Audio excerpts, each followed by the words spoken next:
heads is now relevant again!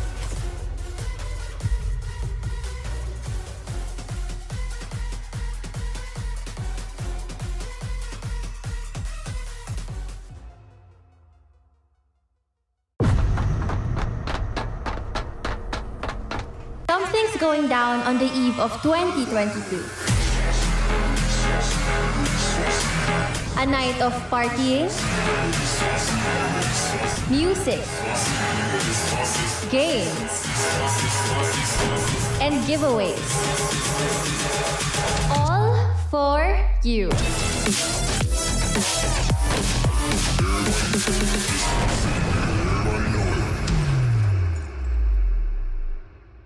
Locked and loaded, plotting motion through the wasteland. Know that we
fighting Alpine, boost flame burns higher. Fighting Alpine, boost flame burns higher. Fighting Alpine, know yourself, you're an undying fire. Alpine, it's Mr. Whacker, let's go. Send that snow monster back home, leave his team covered in snow. They don't really wanna go, always when we on the road. They can't keep up with the flow, on top we on go. Don't flop, get the jug, whole map popping up. They don't wanna fight with us, leave them covered in the dust. Yes, the snow monster, big bite anaconda, leave him under. The snow eat lead rubber, big slugger, Mr. Whacker, he could never touch us. He's a bluffer, his whole team isn't ready. Aim steady, make him flop like spaghetti. I'm a yay, big boss, rock steady, really heavy, sending shots and they deadly. Come and get me, a penguin could never test me. Yeah, a penguin could never check me. Flying high in my chopper, he can't even fly in a tree. Alpine inside. Alpine.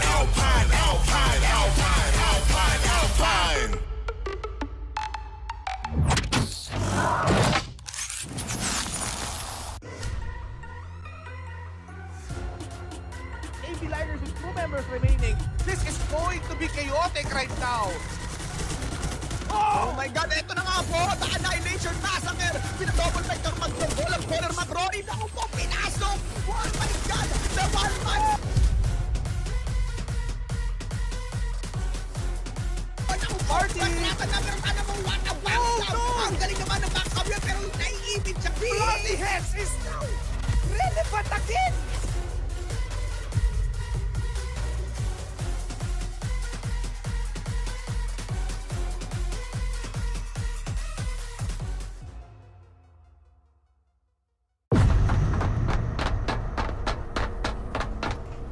Something's going down on the eve of 2022.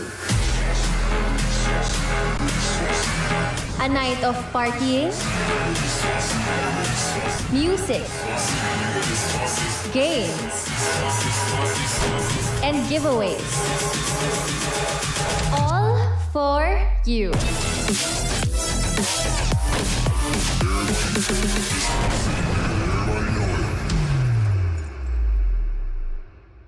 Locked and loaded, plotting motion through the wasteland. Know that we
Fighting Alpine, boost flame burns higher.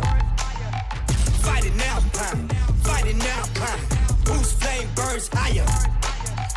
Fighting Alpine, know yourself, you're an undying fire. Alpine, it's Mr. Whacker, let's go. Send that snow monster back home, leave his team covered in snow. They don't really wanna go, always when we on the road. They can't keep up with the flow, on top we on go. Don't flop, get the dub, whole map popping up. They don't wanna fight with us, leave them covered in the dust. Yes, the snow monster, big bite anaconda, leave him under. The snow eat lead rubber, big slugger, Mr. Whacker, he can never touch us. He's a bluffer, his whole team isn't ready, ain't steady, make him flop like spaghetti. I'm a yay, big boss, rock steady, really heavy, sending shots and they deadly. Come and get me, a penguin could never test me. Yeah, a penguin could never check me.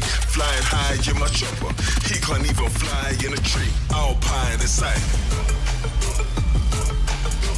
Alpine, Alpine, Alpine, Alpine, Alpine, Alpine.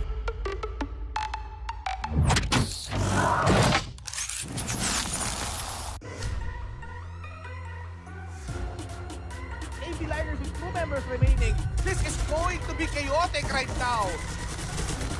Oh my God, eto na nga po. The Annihilation Massacre. Pinadouble vector mag-double ang corner mag-Rory. Naku po, pinasok. Oh my God, the one man. Naku po, paglaban na meron ka namang one-up-back. Ang galing naman ng back-up yun, pero naiibig siya. Bloody Heads is now relevant again.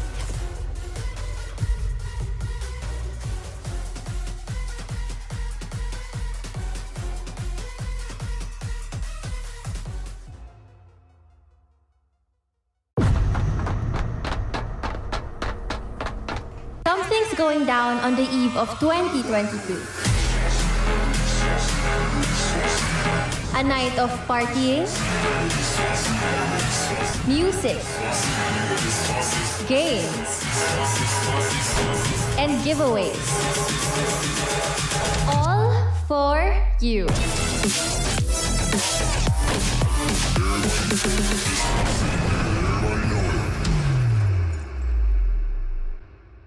Locked and loaded, plotting motion through the wasteland. Know that we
burns higher.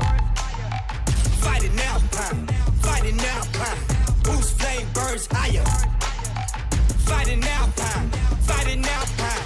Know yourself, you're an undying fire. Alpine, Alpine, Alpine, Alpine. It's Mr. Whacker, let's go. Send that snow monster back home. Leave his team covered in snow. They don't really wanna go, always when we on the road. They can't keep up with the flow. On top, we on go. Don't flop, get the dub. Whole map popping up. They don't wanna fight with us. Leave them covered in the dust. It's the snow monster, big bite anaconda. Leave him under the snow, eat lead rubber. Big slugger, Mr. Whacker, he could never touch us. He's a bluffer, his whole team isn't ready. Aim steady, make a flop like spaghetti. I'm a yay, big boss, rock steady. Really heavy, sending shots and they deadly. Come and get me, a penguin could never test me. Yeah, a penguin could never check me. Flying high in my chopper, he can't even fly in a tree. Alpine, it's like Alpine, Alpine, Alpine, Alpine, Alpine, Alpine.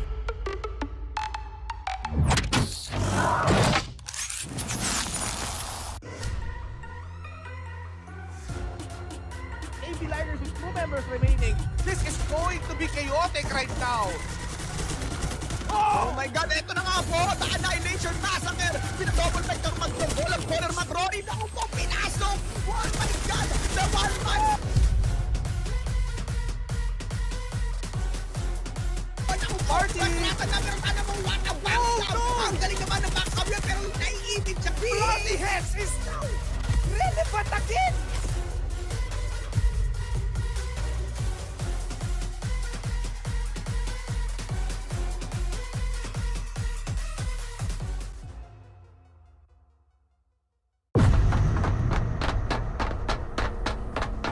Something's going down on the eve of 2022. A night of partying, music, games, and giveaways. All for you.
Hello everyone, welcome to the BOOYAH X Free Fire Asia Tournament. Hello Malaysia and Philippines. My name is Tash Bunny, your caster today alongside...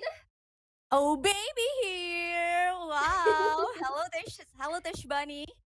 Hi, this is our first time casting together and it's going to be really exciting for us. So if you guys don't know, this is the BOOYAH X Free Fire Asia Tournament. And oh babe, what do you think this tournament is about?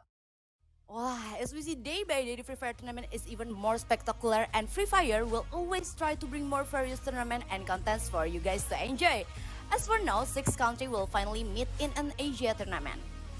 Yep, that's right. So now they are actually having a collaboration with BOOYAH Live to present live content that prioritizes quality. So there's going to be a lot of quality today, and it's not just quality streamers that you're going to be seeing on BOOYAH Live, but also tournaments like no other, like tonight.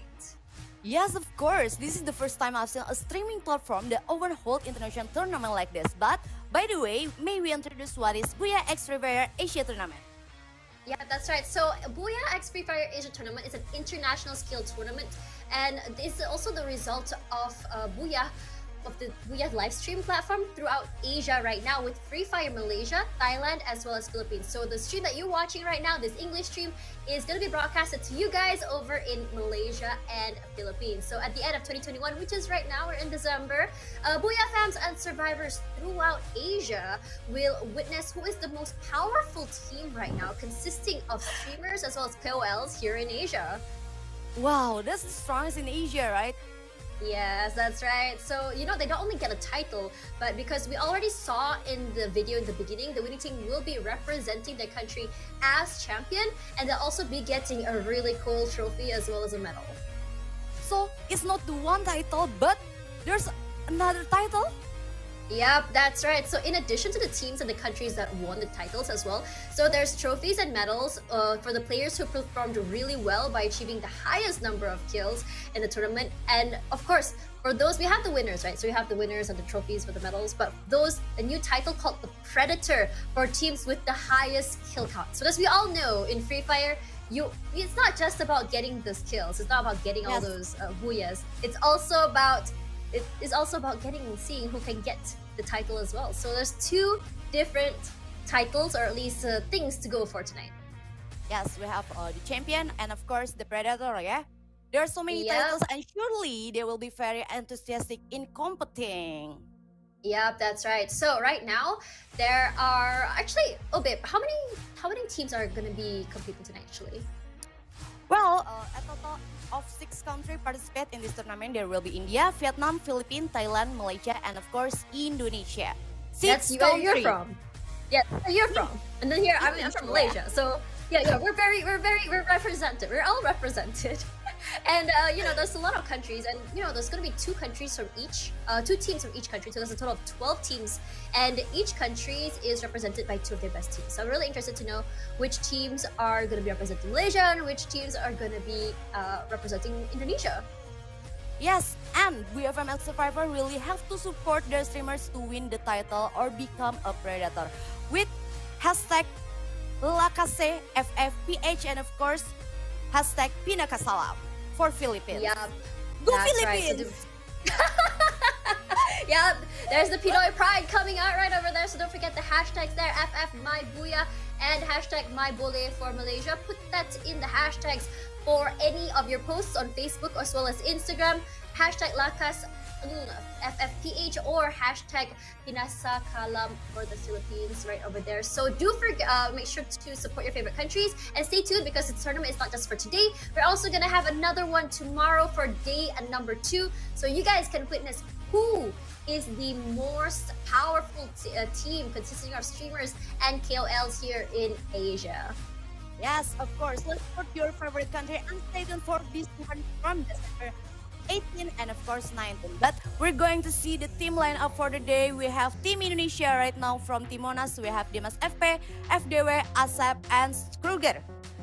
Yep, that's right. After that, though, we also have another team from Indonesia. But I just want to say that all these players, though, they look lit. When you look them across, they look like they have the drip. You know, that's what they have. But Team Borobudur, also another team here from Indonesia. You have Frontal Gaming, Kopral Jono, Ini KitKat, and also William G's. Yes, the Frontal Gaming is only on Survivor Indonesia is Bapak Jamshoot Indonesia.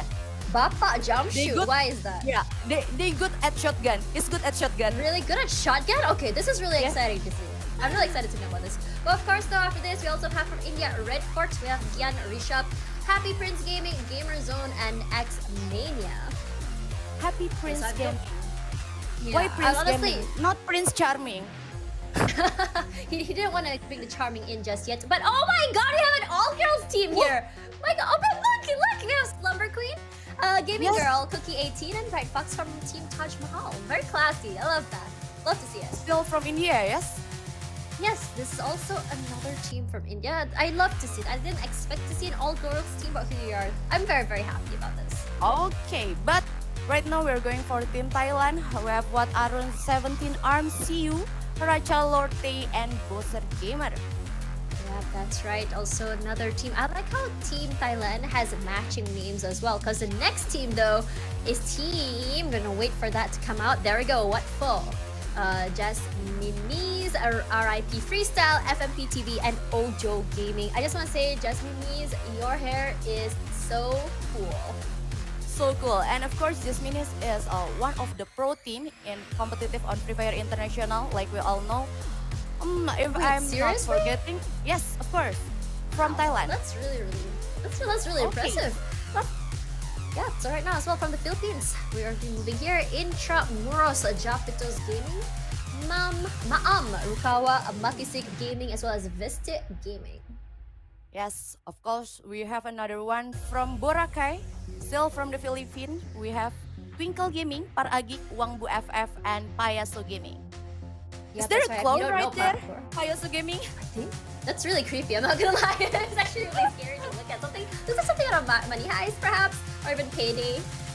When you think about it, but for now, though, yeah, that's right. Just forgetting the balloon right now. But now, KLCC. This is from my country, Malaysia. The Papo Ajas, Hajiat and Master Kokan. Hajiat and Master Kokan. If you didn't know, Hajiat is a caster here from Malaysia. Master Kokan as well.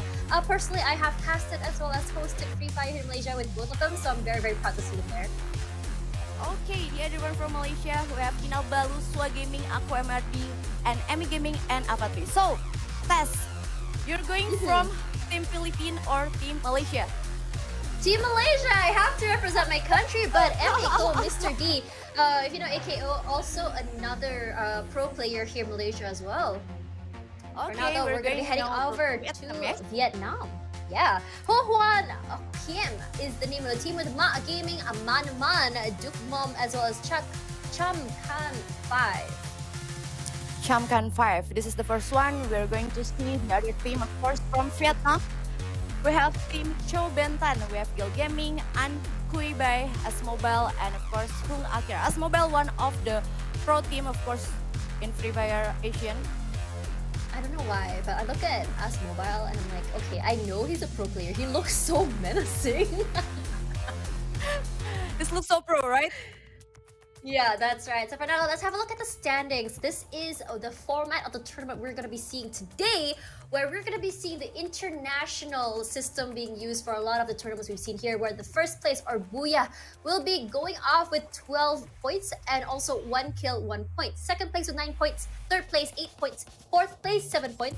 Fifth place is 6 points, sixth place with 5 points, seventh place with 4 points, eighth place with 3 points, ninth place with 2 points, 10th place with 1 point, and 11th and 12th will be going back to the lobby with absolutely no points, and that's not a place where you want to be in. Yes, of course. So, if the point will like this, what do you think? They will play defensive or more aggressive? And for the map one, of course, we are going to Bermuda, right? Yeah, that's right. The first one will be Bermuda. But honestly, I've been talking about this in so many different casts for Free Fire. You need to find that sweet spot between kills as well as your BOOYAH points. Wall placement points is actually really good. But I have seen so many times where we did notice that there are teams that will only get third place or even fourth place, but they do get first place regardless of not getting the BOOYAH because they get so many kills. Yes, of course. But right now in Free Fire meta, we also have that chrono is not used at all, mostly. Why is chrono not a thing anymore? Because right now they usually going for alok, and of course we have a map rotation. We have Bermuda, Kalahari, Purgatory, and back on repeat. Bermuda on the first map. Yep, that's right.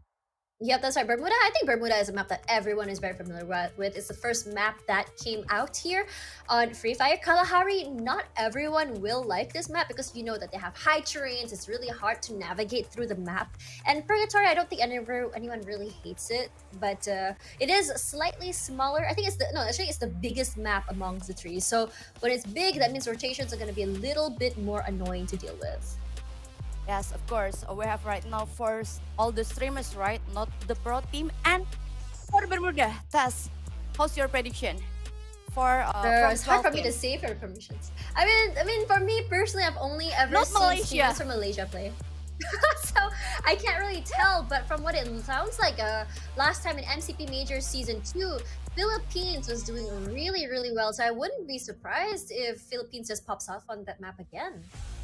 Yes, of course. And in Indonesia, we also have FDW and Frontal that knowing, like I already said, Bapak Jump Shoot Indonesia, who is really good at shotgun. Oh my god. I feel like for Bapak Jump Shoot, he will absolutely love CQCs or close quarter combats. That's number one. And number two, for Kalahari, he is definitely going to enjoy that because if he's good at jump shots, if he's great at navigating the angles and terrains, the shotgun will be his best friends for sure. Of course. And for you people that's still watching right now, don't forget to use hashtag LakaseFFPH and hashtag Pinakasalam. Yep, that's right. Over here in Malaysia, don't forget FF my BOOYAH and hashtag FF my Boleh or Malaysia Boleh for you guys. And we're gonna be jumping into our first match very, very soon. We'll be heading to Bermuda, everyone's classic map. I mean, if you don't know this map, are you really a Free Fire player? Oh, so this is for Bermuda. We're going plane from Mil to Rimnam Village, and Phoenix already spot their point at Mil. Yep, that's right. It's actually a really early drop there for the Filipino team, but it's actually really interesting. We're seeing Malaysian team gonna go all the way down to the southern side of Cape Town, but it looks like Kota Tua is also gonna be the same place where BT is gonna be going down as well. So I think they're still quite far away from each other though, but I'm actually quite surprised that no one took peek. Yeah, but we're also saying that Pochinok maybe has their early fight right now. We have Team What that got a Gooser Gamer, Rachel Orte, CU, and 70 in ARM. Yep, that's right. So for now though, I don't think it's gonna be an issue. We are seeing some shots that are already coming out from What. But oh my god, that's really early. Amy Gaming already got it one, and Amy Gaming will be the one to get the first blood. I did say that it was just so close to each other. I didn't think they were actually gonna do anything right now. Kota Kinabalu already down. Mr. D, Evershell gets one as well. This is looking really good for the team. That's already two no trades at all. But Amy Gaming in trouble, taking a lot of damage there. He needs to go and help. Yeah, so Gaming has still quite bit resource. Just only got to medkit, but no armor. But still, yeah, that's open right. firing to down. Yeah, that's right. Actually, very, very true. But right now, we see a lot more shots coming in as well. But oh my god, 17 arm coming in by Rachel with the jump shot, though not coming from the Bapa jump shot yet. But quite good enough, I believe. And it's already a bloodbath so early in the game. We're only about, what, 2 minutes in? Yes, CU has already enough down right now. Still offering fire, backup fire. And Swa Gaming try to looking at the other person right now. Yeah, Oh, healing that's right. first. They're in trouble. Yep, they gotta heal first, but Mr. D was bleeding, still bleeding. No one can pick him up. But 17 arm is right over there. I'm not sure if they're aware because they don't know if that he's over there. But for now, though, on the high ground, though, is someone up there. You can see there's CU as well as Rachel up there. They're gonna have to be careful how they want to do it. And Buster Gaming's down below. So they're kind of like sandwiched. And 17 arm, they have them surrounded. How are they gonna playing this? But for now, though, we did see one going down already. Not looking looking good for Kota Kinabalu. But what, though? Already Buster Gaming and CU so low, they can clear this out if they wanted to. Yes, I think Ami Gaming and their friend Sua Oh Gaming. no, Sua! What happened there? done. Why are you peeking that? That was such a rookie mistake, but for now the chrono does come out. Sua bleeding to death. Mr. D already out of the game. Looks like Watt is gonna be pushing in right now. Okay. Aggressive push coming from Watt now. Rachel Lorty does get one, but Kota Kinabalu, they tried to flee. Not quite happening. And that is the end. Watt gets 6 already. Yes, Kota Kinabalu already got their point, but has to come back to 11 team. But right now we're going to see their team Monas. Monas Gear opening fire got the one knockdown from FMP. It's supposed Team Vietnam, right? Yep, that's right, FMP. But Mona's though really taking their time with this. They're trying to bait that kill, I feel. But or are they just trolling? I can't tell at this point. They're just running around. Maybe just like, I'm just gonna watch you just bleed to death over there. But there it is, and finally they finish it off. But we did see another member of Mona's do a little bit of shopping over there, over on the conservatory. Yes, so for the match one, early fight is already happening at Bima Sakti, and we have 10 teams and also 36 players who's alive. Yeah, it's quite right. aggressive So it's really, Bermuda for early. yeah, actually, it's very aggressive early. I was actually so surprised about that. But what's really more interesting was how Team Watt took down Kota Kinabalu just now, I believe. They were very, very separated. They shot them from all angles to the point that no matter where they go, they were gonna go get shot at. Sua got picked off one by one, and then the aggressive push after Sua came down. I think that is actually the more aggressive playstyle of Thai players, I feel. They get one knock, immediately they're already gonna push in. Yes, it's a good form Watt because they got like 6 kill for early. Yeah, They it was 2 will teams. It's securing 2.5 the teams. placement. Yeah, they will securing the placement and maybe it will rise up them for the standing. Yep, that's right. But for now, though, this is BT already with one as well. Getting really lucky with that, honestly. But they're over in Sentosa. I really want to know where the other teams are. Honestly, I'm just honestly so curious. Why is that only one fight happening? But after all, though, it is still 5 minutes in. We still have another 10 teams still up, and it's only phase 1. Honestly, at phase 1 with only 10 teams only still up is honestly very surprising. Yes, but in Team RF, we lost 2 players. It's more like Gamer Zona and Mania that's still alive. Yeah, And that's they right. separate I from each think other, that, right? Oh, yeah, they are separated. And I think that was the 2. Just now we saw Watt already got 6 kills. I think those 2 were also in their pocket as well, on top of Team Kinabalu. It's just so unlucky because I feel like Kinabalu actually had a fight there with RF first. That was what happened, and then the third party happened, and that was that. They actually just finished off the job over on that side. But for now, though, we are finally looking at BDRA. It's gonna be really interesting. Sorry, it's Team Boracay. I don't know if you know this, Obip. Boracay is a really pretty. It's not an island per se, but it's a very beautiful tourist area in the Philippines. They have really nice beaches there. oh, take me there, please. I really need a vacation. Not on think we all Sentosa, not on do. Yeah, I think we all do need a vacation right now. It looks like Boracay gonna be taking this beachside area over on Shipyard. I think they're like, we're Boracay, so we should be near the sea. Yes, they're playing quite well and got a lot of resource also. Medkit 3, Glue Wall, and Grenade. It's Yeah, they're good just for really them. taking their time. Utterly. Yeah, they just yeah, they're just really taking their time with this. They're not looking to pick any fights. But I did talk about this just now, about looking for that sweet spot between kills as well as placement points. I think what's being achieved is what already with 6 in their pocket. They're pretty much safe. But for now, though, I'm not too sure what exactly is HK shooting at. That she is getting shot at from behind. It's not from the front, it's actually from behind. Is she really watching her angles, though? Yes, well, I think from the right. Yeah, that's right. I think she's looking at the totally the wrong spot here. Excuse me. They're over to the left, not in front of you. What are you looking at, my friend? Yes, but right now he's still going to graveyard, right? Yeah, that's right. Team Looks like Monas. graveyard to a side. Yep, Team Yes. Mona's still up right now. They're out there in the open, but Monas, I don't know what they're looking at. I think they have an idea that another team is on top of that high ground there. Oh, they do finally spot him out to the left a little bit, but they can't exactly tell where exactly they're going to be coming from. But the thing is, this area where Monas are, they need to be careful because he is not on the high ground. There's always an advantage there from Oh, HK because of the high ground. But oh my god, I was wrong. Look at the shot. So beautiful. And then immediately his teammate has to come up to protect him and not to pick him up. But then Asip though managed to get another one. Dukmom TV. The blue wall does get popped up. They want to break this wall. And you know, with the sniper, it does penetrate through the walls. Yes, I don't even know why HK is pulling back because I think HK is securing the circle zone, and then Yeah. he's got the high ground. Ooh, he does get one though. But honestly, their area was already really good. They didn't have to move. They could just pick up and just stay there and play with the terrain on the high ground. They didn't have to yield the area. I feel that was a really good spot. Yes, HK Chem still securing the high ground, is still sniping to the Monas, but Team Monas is not moving. Well, maybe he's trying to move at the other side. Right, if you look at the map over here, it looks like Team PH. One player, one buff, is all alone right now in the blue zone. And it looks like HK Gaming wants to chase, which I feel don't need to at all. And we are seeing the other team from CH are just swimming away because they are getting good by HK right now. But if you look at all the teams, only Boracay, it's Boracay? Oh, it's Borobudur. Team Borobudur is the only team that's actually right smack dab in the middle. You have one team in the danger zone, which I think is really smart because they're not going to get bothered there.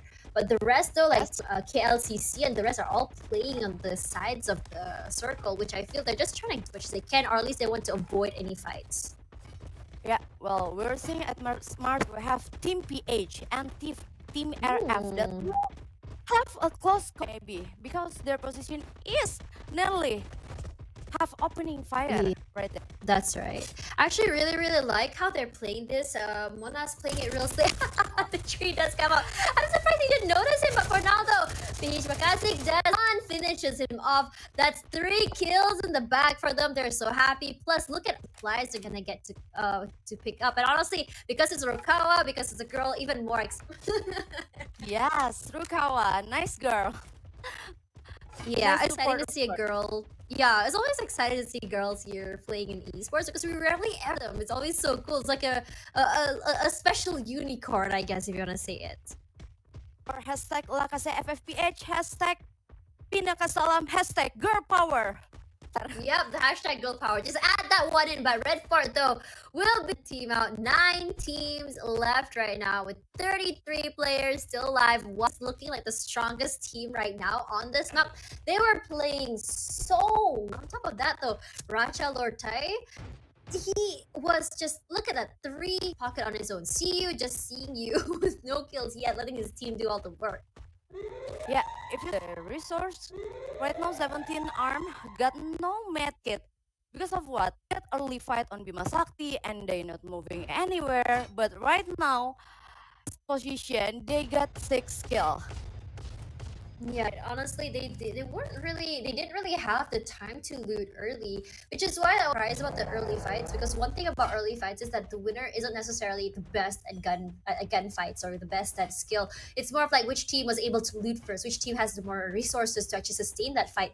And what's really impressive was the point that we thought that Kota Kinabalu had the high advantage. They looked like they were stronger, but unfortunately their resources depleted. I don't think they have a lot of ammo. I don't think they had really good guns. They don't have any med kits to play with that, and especially that because they were actually surrounded. So like it or not, they had to be. They were just down. They were just surrounded from all angles. Yes, well, maybe if you're looking at the item of Free Fire, you can use bounty token if you're gonna playing for early fight. Don't use summon airdrop, right? If you're using at Yeah. summon airdrop, maybe you will fight at the mid game or maybe around late game. But if you wanna play around early fight, you must get item for bounty token. So the resource is most like good, of course. Yeah, that's right. But for now, though, this is actually one of like the slowest fights I've seen here in Bermuda. I understand though, but seeing it happen, I was expecting more BM since this is a streamer slash KOL sort of tournament. But I think what Team MNS just really just taking their time with this. I honestly, I have a question to Gur. Gur, what are you looking at? Who's over there? Who are you suspecting is gonna be over there? Wow, maybe is there one team right there before? Is there Team HK or before fight with them at graveyard at the high ground position? Oh, Yeah, look at that HK. circle though. That's a ping pong. And everyone's pretty much already inside. But look at that. Time Turtle does get popped out though. Looks like HK will be having to move away from this area. They don't want to take this fight as much as they can. They only have one kill. But I think the thing is they just want to wait for that last minute fight in order for it to happen. Because as you know, if you survive until the end, those kills just naturally come into your pocket as you kind of progress through the circles, or at least the phases. Yes, but right now Team What is still securing their position. It's good, really good for them. They get a lead circle, of course, but right now we're seeing Team Bora, PH Wangbu FF, still seeking around to the next circle. Yeah, that's right. Oh, Bora lost one though. Not, I don't really remember. Oh, I remember now. It was a team. It was Team like, Island. it was a Vietnamese. Beautiful Island. Yeah. Team Boracay. Not Team Boracay. It was Team. What's the other team? I can't remember, but they actually found him alone there, and that we're talking about that. That's kind of like the 3-1 strat. It's more of like you want to help your teammates, kind of like scout out, get information. High risk, high reward play, because if you do get caught out alone, that's just what we saw just now. That's gonna happen. But 2 seconds, 1 second, and now we're gonna be moving to phase number 4, happening very soon. But it looks like they're gonna be trying to take this care package here. They do want it. But for now, the one member is CU does get Trinkled FF. So CU with the great kill there, then finally finishes it off. And CU finally has 1 kill in the pocket, and that gives 7 kills total to Watt. But for now, though, you can see that BT on the aggressive. They want to finish this other team up in front of them. They are getting the jump shots forward. The BT Gaming does get PH Makasik. It's going to be okay, though. They're going to be fighting in the blue zone. PH Vesti will be the next one out, and they are just running for their lives. They have to watch their backs, but right now they're in the blue zone. They're going to be taking some damage here. They need to hurry up. Triple kill. Untitled Gaming has already knocked down, but Guy Kian is still healing first. He's going from the medkit and try to move forward. And we also have KLCC with 3 players here. Hajiat, Papo, and Adjust PC still got no kill for right now. Yep, that's right. Haja solo right now, 41 HP, has to heal up. But for now, though, we see someone getting shotgun to the face. Is that Bappa? Jump shot, is it? Not too sure about that. I cannot remember who it was, but Team Benton will be the 8th team out. They're gonna be really careful right now. Bora Boda is still very healthy. They can actually take this. Looks like KLC in trouble. It's gonna be Malaysia versus Indonesia. Let's see what happens. Bora Boda Jin does go down. Beautiful play from Aja. But for now, Kit Kat will be picking up his teammate right over here. Blue wall does get popped out. They will be able to stay safe. The heals do come out though. Bora Boda just throwing out all those bullets to KLCC. KLCC, where are you going? Beautiful to Papo. Papo next one down. Papo goes out. 2 more players left. It's gonna be an easy one. Ojo Gaming goes out next. 1 left. Sorry, 2 right now. Hajiat and Aja, they're just taking damage not only from the bullets but also from the blue zones. They're running for their lives. They don't have anywhere to go. Aja goes down. Where is Hajiat? KLCC now out 7th place. Yes, we're going to see HK right now still opening fire, but right now its timer is not working well. HK trying to sing the other team and try to opening fire the M17, but no, it's try to. Oh my god. Oh my god, what four is now already out? 5 teams left, 16 minutes into that. Racha, Lord Tai gets Borobudur, Corporal JJ. This is the gatekeeping that we are talking about. Jin will be in there, just dying to the blue zone. He does get one. His teammate HK Cham does get just finishing him off right now. For now though, he's picking up that nade, throwing it inside. Where are you gonna run to, Kit Kat? You're all the way up in the open. I'm actually surprised that Cham isn't gonna peek this and just finish him off. But Gur though, if you see there, does finish off Buster Gamer, and Boracay will be taking 5th place, and see you with a triple kill. Yes, right now we're still looking at HK with 4 kills and 3 players, of course. They got a lot of turf right now. They have 11 blue orb.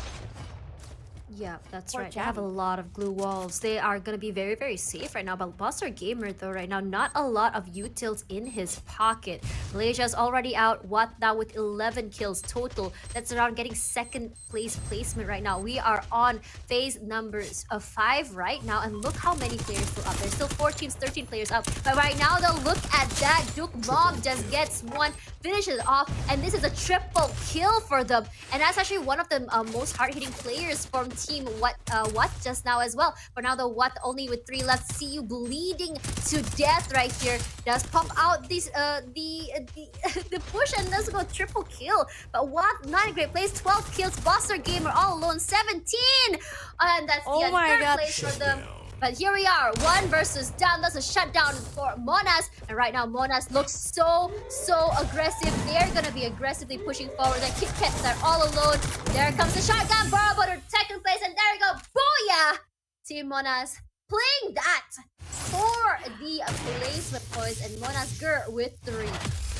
Yes, exactly from Team Watt. They got only 5. They got like mostly 12 kills, but Team Monas securing their booyah.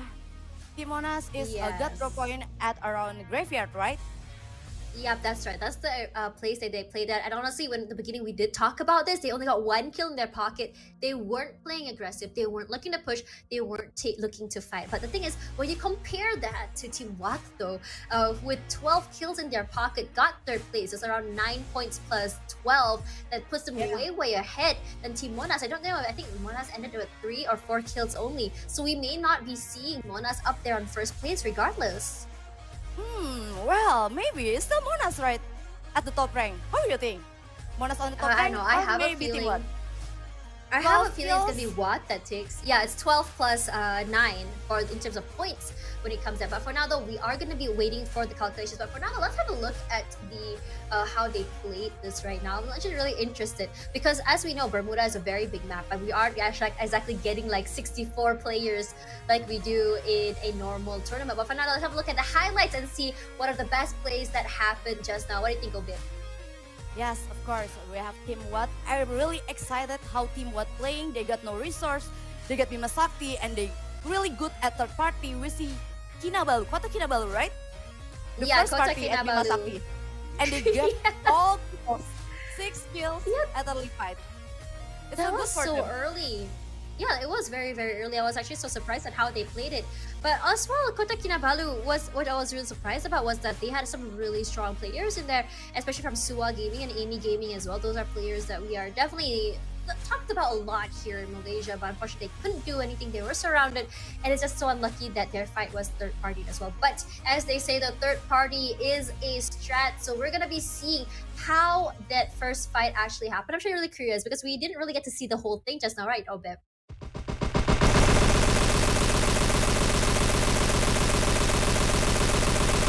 Got 6 kills. That was an aggressive push there from Racha Lorte. We saw how they played that, but this is the FMP player. They got caught out over here when he was trying to scout out. Then I like this little stroll here. They were just waiting here to see if any of his teammates come, but it didn't happen though. But this was a very interesting moment as well from HK, which I was very surprised about. They had the high ground advantage, but why did they let that go? Yes, Team Phoenix and Team Beta right now we are looking at the high ground of peak. Of course, Team BT got like around 4 kills, right? Yeah, that's right. BT also did pretty well as well. And this is a very interesting moment. They actually had to fight this blue zone here. And we did talk about this just now about playing at the side of the area. Like it or not, they did have to take this fight in the blue zone, which actually set Intramuros down to 9th place and Bentan on the 8th place. And these are all fights happening outside of the circle. And these are fights that are just more desperation fights. And you have to take these fights in order to push into the circle. Yes, it's so hard for Team Malaysia because the Seeker is going for us first before Team Borobudur, and Team Borobudur got a free shoot for them, got one knockdown, and more like securing 2 kills from Team Malaysia, right?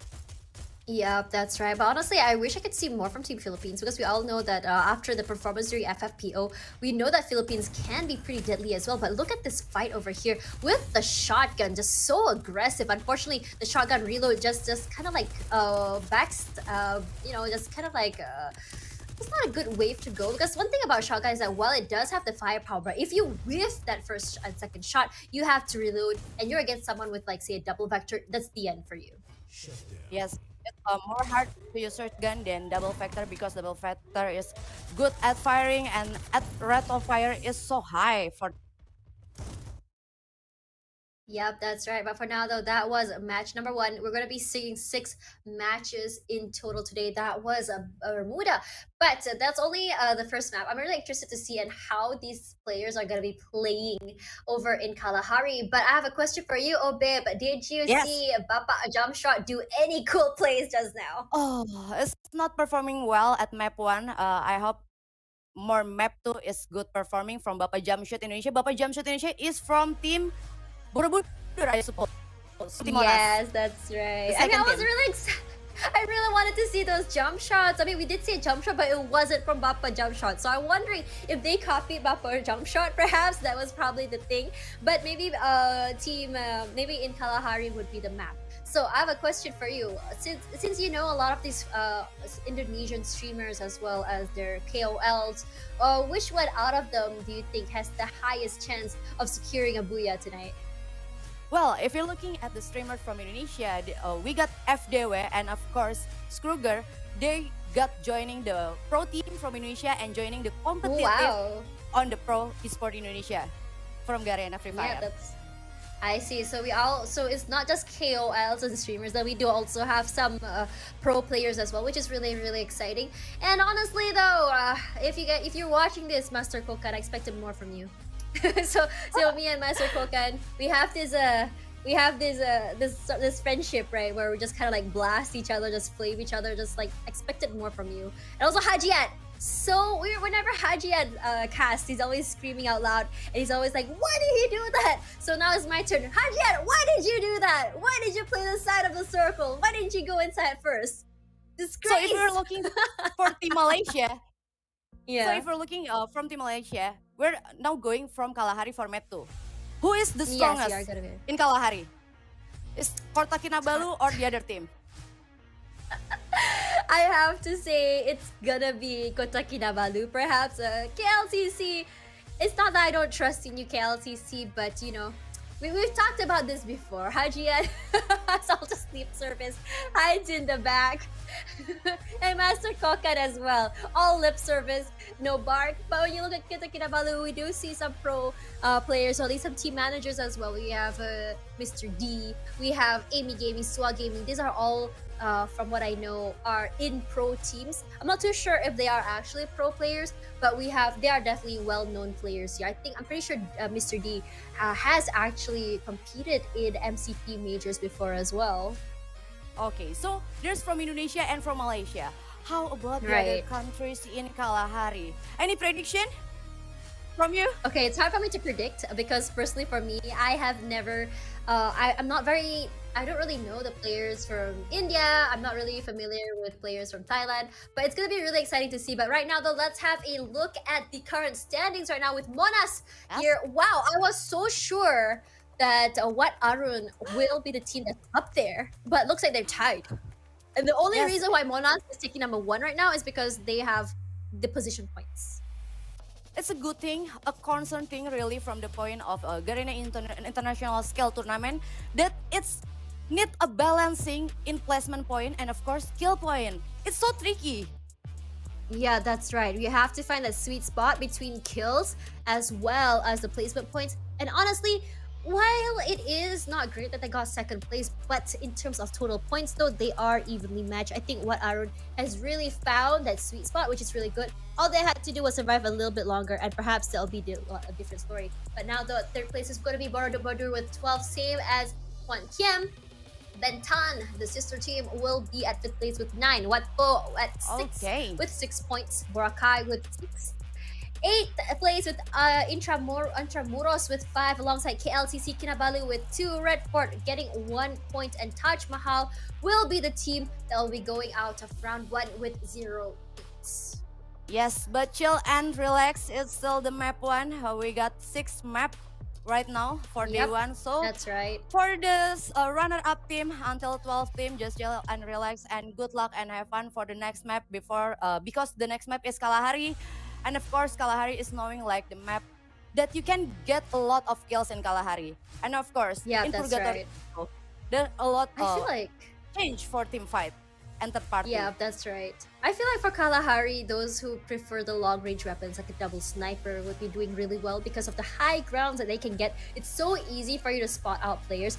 But one thing that's not very fun though is the rotations, because sometimes you may think that you have the high ground, you're pretty much safe, you're in the circle, but suddenly the circle moves elsewhere and you can't go down. You can't jump down from the area. And you just die to the blue zone.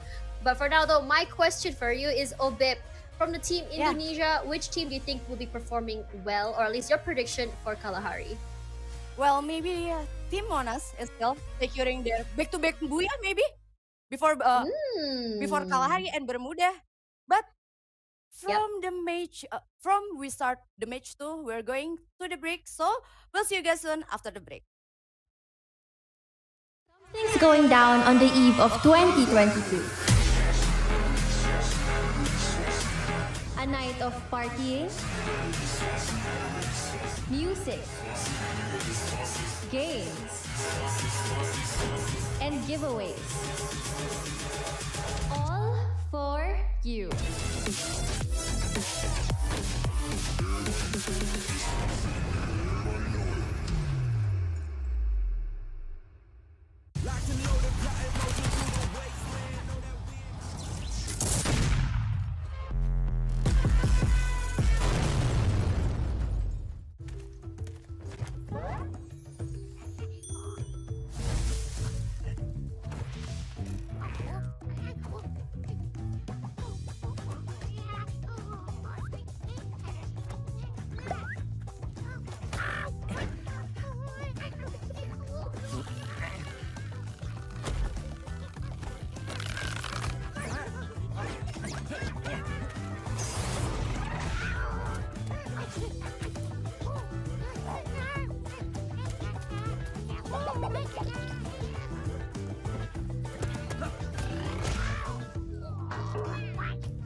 Sending shots and they deadly.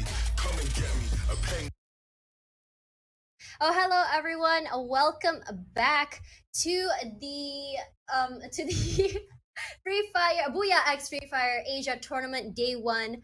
I'm Tash Bunny, your caster for today, alongside Obib.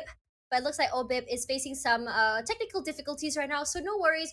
We're gonna get back to her later. But for now, though, let's talk a little bit about match number 1 just now, where we saw Bermuda happen, and it's actually really interesting how that actually worked out, because it looked like what was actually the team that was actually going to be getting that with with a whopping 12 kills in their pocket, taking third place. It looked like they'll be taking first place. However, though, Team Monas with the last minute kills, putting those kills in their pocket, tied them up into first place, I believe. Yes, before we're going to Kalahari. So, the prediction for the other countries before Indonesia and Malaysia. What else? Right, Or maybe the Indonesia girl and team. Malaysia. Yep, we didn't The see girl Taj team. Mahal really do anything just yet. That was the all girls team from India. However, that was the first match after all. I mean, when you talk about battle royales, or at least Free Fire in general, there are a lot of moments where we know that, you know, some teams they adjust, or rather they actually warm up really fast. And look at Team Monas, Team Was, teams like them really do well early. But there are some teams that only start warming up or doing well after 2 to 3 matches. So I think that's we may be seeing a different sort of teams coming up or rising up later, especially in Bermuda round 2 on the 4th match. Yes. So for the fans of the other team, just chill and relax. It's still the map 1. We have six map, and the next map for map 2 we have Kalahari. So please comment on the live chat hashtag Lakase FFPH for Filipino and hashtag Pinakasalam for Philippines. That's right, for Malaysia as well. Don't forget to hashtag. Let us know in the comments there. Who do you think will win? Which team do you want to see, KLCC or Kota Kinabalu? Don't forget to hashtag my don't forget the FF my hashtag BOOYAH. as well. Yep, FF my BOOYAH and hashtag my Bole for Malaysia. So for now though, we're gonna be heading into the map of Kalahari, the sandy deserts, and the most annoying thing ever, the high turns. Let's see which team is the best Spider-Man in Free Fire. Yes, so here we go from Kalahari. The plane is moving from the sub to Conceal Hall, and we got Gooser Gamer and their team got their drop point at Stone Ridge, and of course Mamat. And we will not see early fight on Kalahari right now on map 2 because they're separate, all 12 team. Yep, that's right. Team BT though, dropping at the confinery, I think that's really good, because that's the high loot area, and I'm not gonna say I was expecting more teams to drop there, but it's not gonna be happening. But for now though, PH Wong Buff already getting a Bright Fox. Not too sure if they're actually gonna finish them off, but this is the early fight though, but that will be the first blood for them. 1 kill in the bag. Jasmine, love to see you on the screen here. Love your pink hair. Now though, Jin will be getting a kill of his own, and this is the bloodbath that we've been talking about, those early fights. And this is something that's rarely seen in pro tournaments, honestly. Yeah, luckily right now Jasmine it got their second weapon and still looking for the other team. What else? What the other team? Here. Right, just now though, someone did get downed by a nade, but look at that, Jasminiza with the shotgun gets 1. Kill leader will now be Borobodo, but Jasminiza will be the one down. But coming from the back though will be Ojo Gaming. Coming from that, he gets knocked down in return. The glue wall does come up, picks up his teammate. FMP gonna have to reposition himself. This is a very close combat area. The aggression coming up from them though. RIP does get 1, his teammate gets 1, and that is the first team out only at 2 minutes in. Yes, Team Foe got their 4 kill with losing Ojo Gaming. But I think it's good for Team Foe right now because 4 kill, it's a lot for the point system right now. Yeah, that's right. I'm actually quite surprised. I was not expecting 2 teams to drop over at Shrines, honestly. I really wasn't expecting this, but it did happen, because I did see just now 2 teams were going to drop in the same area, but I thought they'll be changing their mind. But this is the more aggressive sort of fights that we are actually going to be seeing right now. But for now though, we're already seeing so many teams already down, but we're going to have a little bit of a disconnect problem here. Yeah, we're looking at Team HK right now. We're flying to the other direction. It looks like the Team HK has drop point at Reverie, and they got quite good a lot of resource.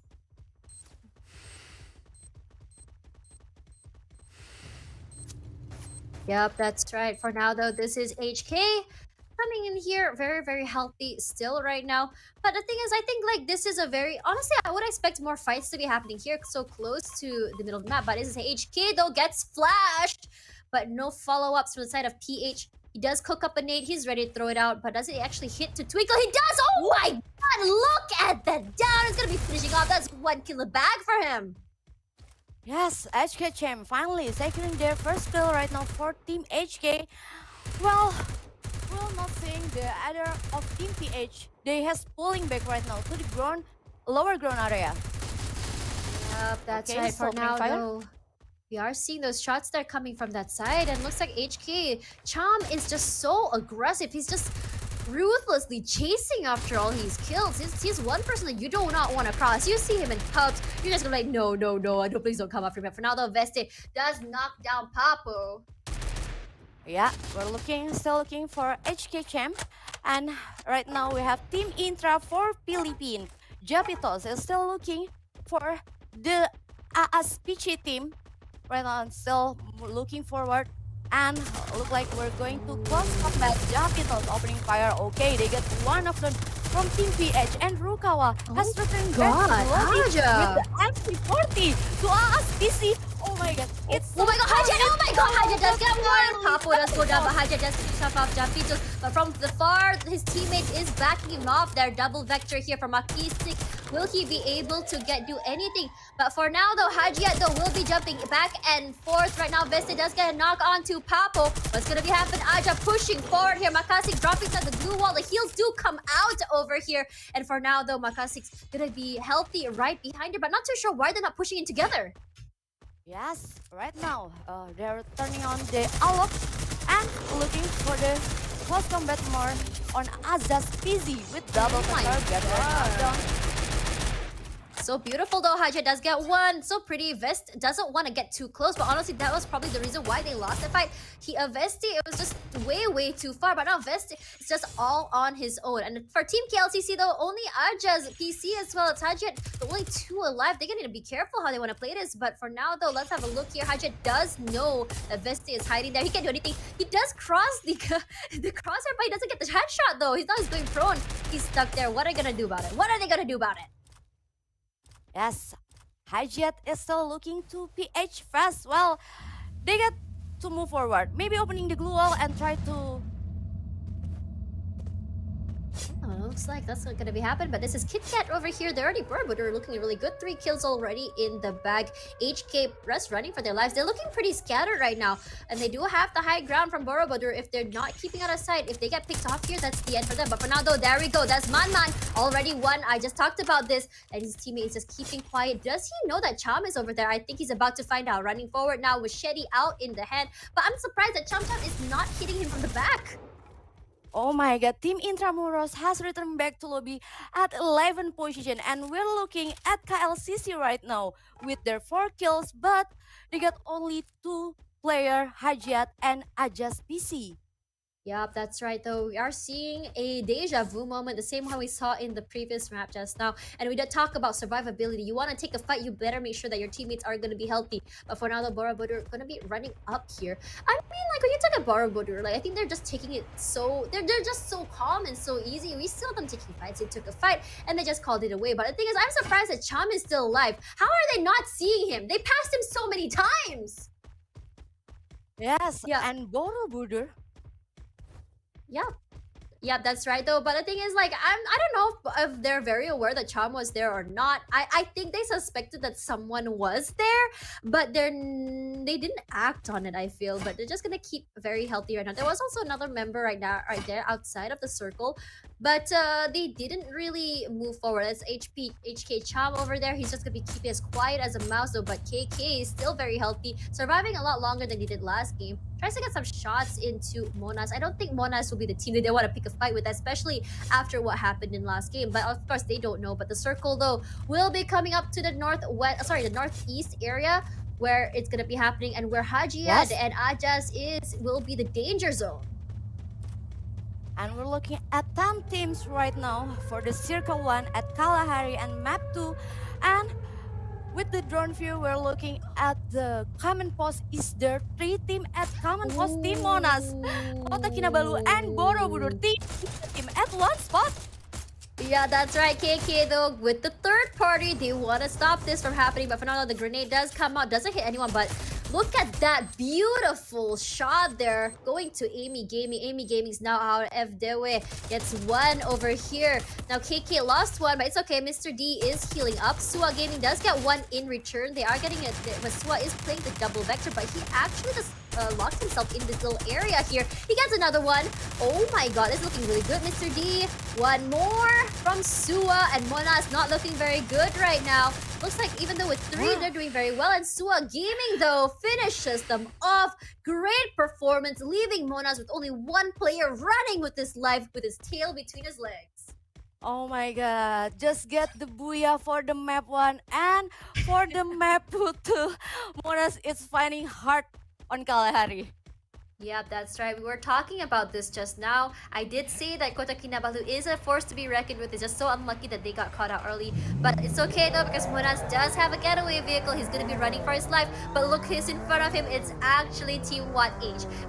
And he's going to have to run away. Probably he doesn't know that they're in there. He's getting from so many angles. He has to run away for his life. This car hasn't smoked yet. There's the smoke. It's going to be coming in. If he gets some more damage, there's the car. It's going to be exploding soon.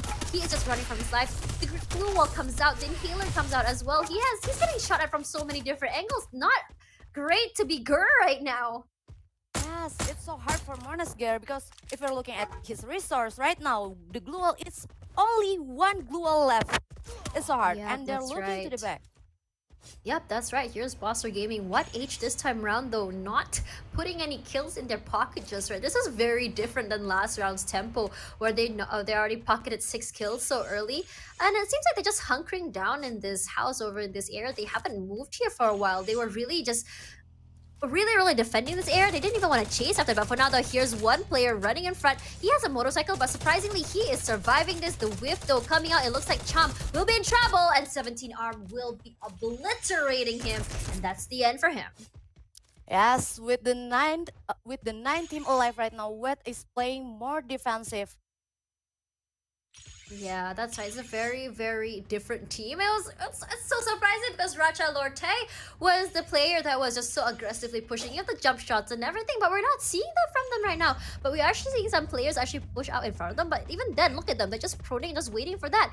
And the circle, though, is coming in. You can see there, it's going to go straight to the west side of Santa Catarina. Not really a water circle, which I think a lot of teams are very happy about.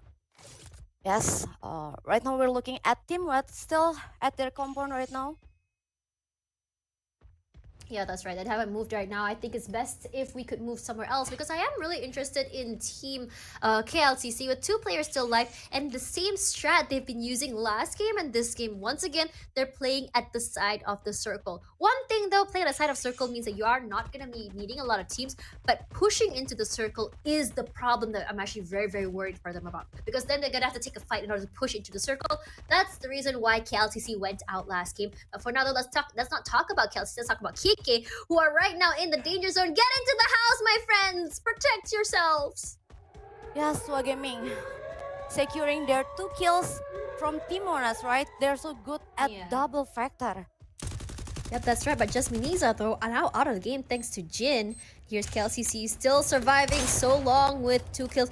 But despite this area being a danger zone, look at the aggression coming out from the side of BT. They are just making it rain over on this side. But for now, though, 17 Arm will be going down thanks to BT. And 17 Arm is now out of the game. This is a very big risk, taking those damage and the fights from the danger zone as well. For now, though, Boston Gamer will be going upstairs to the 2nd floor, moving away from the danger zone if possible. Right now, Watt, though, is in trouble as well. BT Gaming down below. They are breaking the wall here. They're using the box here to make sure, but they're going to be double peeking together. Okay. Will she get one? Drops the glue wall. Not enough to do anything. See you, though. Beautiful shot right to the face to be AS Mobile. Buster Gaming waiting on the side. Does cook the nade down. Will going out. But Taj Mahal, though, out of the game. 9th spot, and Mona taking 8th. But for now, though, the other team members are just running for their lives. This is going to be a 2-way fight here. It looks like Borobudur Jin just get one. See you finishes off one. Racha Lore, finally, we're seeing him in action. He's just gonna be finishing them off, no problem at all. Yes, with 7 team, then Team What finally got their kill. 3 kills, 4 kill even. Oh my god, and 5 Team actually. Bentan. Yo! Oh, 5 kills, and Team Bentan has to return back to lobby at 7th position. Yep, that's all. It was a pretty intense sort of fight because it was a 3-way just now. I was actually quite surprised because it was actually right there in the danger zone. But Fernando Sua Gaming does get one. It was actually his fellow Malaysian 1KLCC member Hajiat, the only one alive. Hajiat all alone right now, running for his life. Gonna have to take a little bit of damage though. He's getting shot at from behind, but he didn't watch his back. Mr. D though does eliminate him. He's gonna have quite a laugh right now since we all know that they are actually friends. Fernando KK looking so good compared to last game. We're seeing at KLCC and Hajiat has no resource. He's got 0 medkit. Yeah, that's the thing I was talking about because he was, as I said before, one thing, they were just taking too many fights and they didn't spend time looting. But for now though, this is Bermuda Corporal J. Tried to make it happen with the sniper, doesn't really land anything just yet. But Borokai though will be taking 5th place and there's a new kill leader on there. You can see there where KK is. Right there is gonna be KK versus Borobudur right now. Their Kit Kat though so low right now. Kit Kat though still moving forward aggressively, but we are seeing that machete out for him. Not too sure how he's gonna plan on playing this. Blue wall does come out though. For now though, we are gonna be seeing more aggression coming in for them. Borobudur trying to move forward. They want that compound, or at least where they are. This is a really great compound where they've gotten, at least for KK, because that's the area where they have a lot of cover. They have a lot of, you know, a lot of areas where they can actually see. But right now though, Boster Gaming is on the aggressive. They know that Borobudur is in the front. There's only 3 players left for what age. They have to really be careful how they want to play this. For now though, we are going to be seeing Boster Gamer move forward there. He does take some shots there from the top side because right now the only team inside of the circle is Borobudur. Again, once again, Jasmine Niza does get caught out from the outside there. Kit Kat will be finishing off one member there, but Jasmine Niza chooses to die in the blue zone instead. Doesn't want to give the extra point to them. Grenade does come out. Beautiful nade from Borobudur. Look, it takes 2 down. See you there. Down will be going out as well now. GZ does get knocked down to a nade. It's a triple kill from GZ 444. Right now, what's going to be happening now? They're going to aggressively push into this compound. The glue wall does come out. He's going to be picking up Jin. No problem at all. Still very healthy with 4 players. Oh my god, Team Borobudur, 11 kills for the Jin with the corner! Are you serious right now? Oh my god! Has returned back to lobby at their 3 position. And right now we're looking at the late game time. Yep, that's right. For now though, Borobudur GZ44 doing so good right now. Does a jump shot up down. Mr. D takes a lot of damage. Unfortunately, Mr. D couldn't do anything about that, and that's the BOOYAH going out. So close for that. It's gonna be to Borobudur this time around. 6 kills in the bag. Jin beautifully done with a quadra kill. That's a whole team he took out on his own. And it's so different seeing Kinabalu this time around. Oh my god. At the first map, got the Team Monas from Indonesia, got the BOOYAH, and then the second one is Team Borobudur. I'm not seeing a lot of fight at the map Kalahari, but I'm hearing at your voice, it's so many fights at Kalahari, especially at There's the late so game, many right? fights. Yeah, we are seeing those many fights. And it looks like Indonesia is the team reigning supreme. They have Monas as well as Borobudur. And you know what? I'm just like, come on, Philippines, Malaysia, India, Thailand, come on, step it up. Don't give it all to Indonesia. I'm so sorry, oh babe. We gotta bring them up, you know. It can't just be Indonesia. It's not the back-to-back BOOYAH for Team Monas, but it's a back-to-back BOOYAH from Indonesia. Yeah, that's right. They're really showing. Yeah. Come on, guys. You don't want to show everyone that Indonesia is the best Free Fire team, you know? You don't want it to happen. Keep supporting. Don't forget the hashtag. Hashtag for Malaysia is hashtag FFMyBOOYAH. And then hashtag for Philippines, hashtag Legacy FFPH, and hashtag Pinakasalam. Yep, that's right. So if you're watching, let us know. But for now, though, after this, we're going to go on a quick break after this. But before we go, though, oh, Bib, what do you think was your favorite moment in the last match? In the last match, I'm not quite seeing a lot of fight in the last match. But if I'm hearing you, well, I think at the late game and at Team Wet, well, they have a play defensive at the map Kalahari, not like the first map when they got only fight at Bima Sakti. At Kalahari, he's playing so defensive at Team Wet. It's very different seeing Team Watt. It's as though we're seeing two different teams, though. It's very interesting how Team Watt went from a very aggressive team early, getting so many kills, to a very passive team just staying in one compound and not moving. But for now, though, let us prepare to go see the highlights, because then maybe Obib will be able to see which one is her favorite Hopefully. moment in that last one. Yes, and I'm still hoping that I'm so excited, waiting for Taj Mahal, girl power. Got Yep, they a did do lot of pre- fight. Yeah, they got 9th place this time around, but I'm actually so surprised that this fight over here is not only very early, it's over in Shrines, which means it's a CQC, and it's something that I didn't expect to happen so early. And we all seen this fight as well from Intra, and you know, this is an early fight as well. We were talking about early fights earlier for Kinabalu, and now KLCC is the next victim of a big fight. They did win this, but they lost 2 players out of that, so I don't know if that's worth it or not. Yes, and finally, Team Intra has to lose their player and got only 1 kill, right? Or 2 kill, Yeah, maybe. they only got 1 kill out of this. The thing is how Hajiad and Ajaz. I was actually quite surprised here, because while they only had 2 players, not KK, KLCC was able to knock them out, which is just so good. Look at that. And they only had 2 players left. I was actually so shocked. And this is how Borobudur, with just so aggressive how they played this. I mean, like, while this CQC was perfectly executed from the side of KK, how they played CQC, how they played against this, they did come up on top ultimately.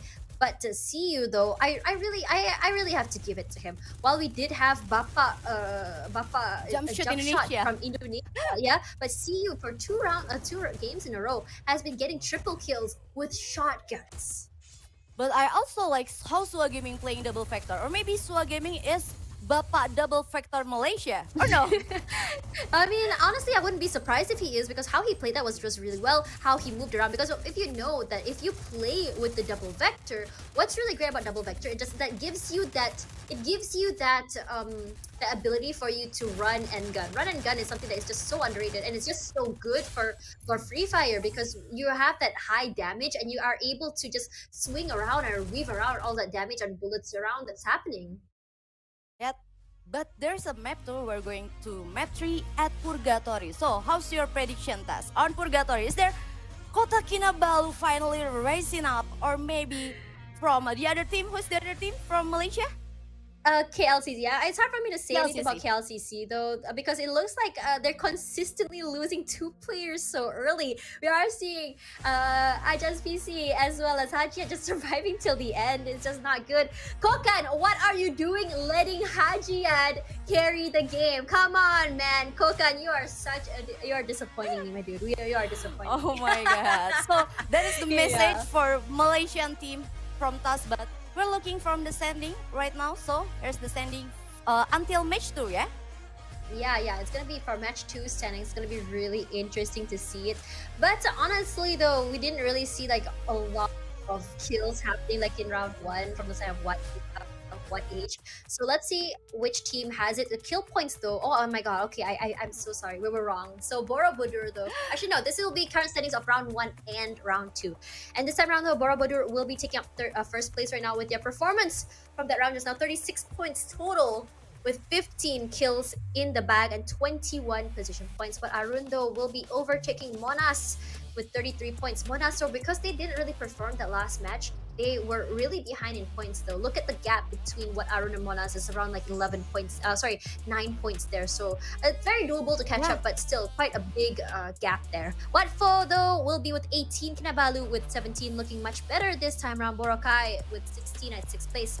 We're seeing Boracay twice here on 6th place. Not too sure which team is which, but no worries, because 8th place will be KLCC with 14 and Bentan with 14 as well. Intramuros with 7, Red Fort with 2, tying together with Taj Mahal, who managed to snag 1 more position point in the last match.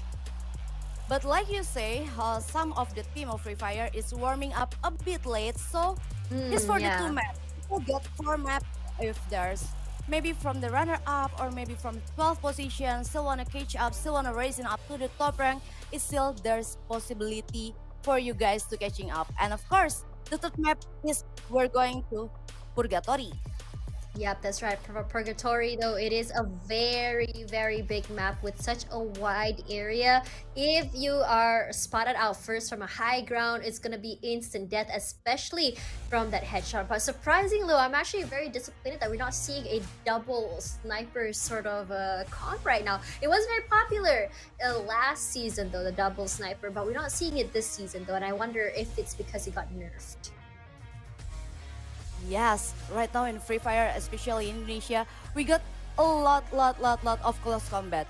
So Yeah. maybe got a bit of player of double Beretta or double sniper, but a little bit prediction for you. For the Yep, map that's right. Who still got the Map BOOYAH? 3.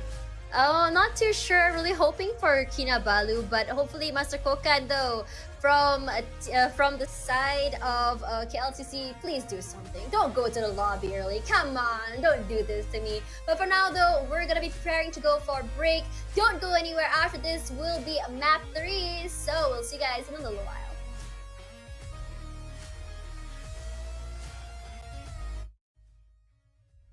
Things going down on the eve of 2022. A night of partying, music, games, and giveaways. All for you.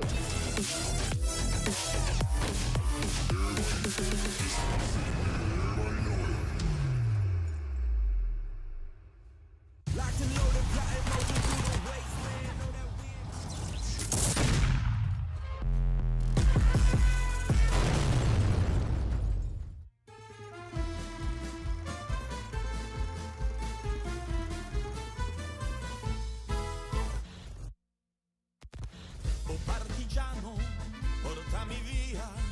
Oh bella ciao, ciao, ciao partigiano, portami via, che mi sento di morire.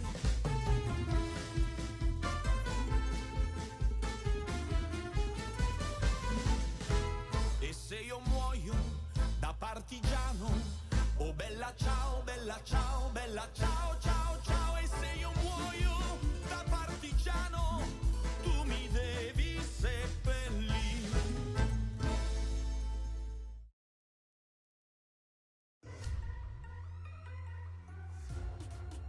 AB liners with 2 members remaining. This is going to be chaotic right now.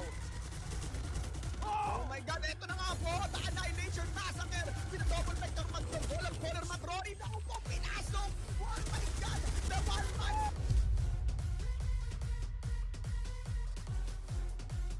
Party! Paglaban na meron ka namang ang galing naman ng back cover pero naiibig siya. Bloody Hex is now relevant again.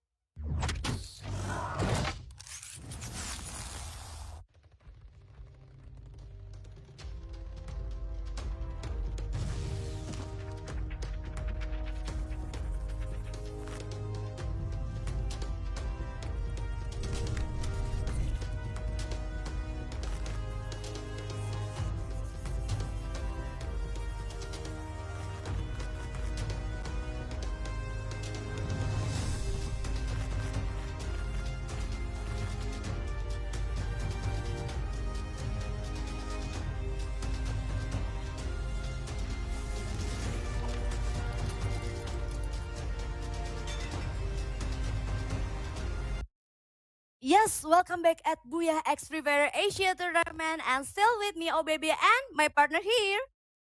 Hi, that's right. I'm Tash Penny, your caster today, alongside Oh Baby, and I call her Oh Babe. Or, I know it feels really nice because it's like talking to a friend. Because usually I call my girlfriends Babe, so it's like calling. It's like he's like Oh Baby is not my best friend already, even though it's our first time meeting. But still, not your boyfriend, right? No, not my boyfriend. My boyfriend is my baby, though.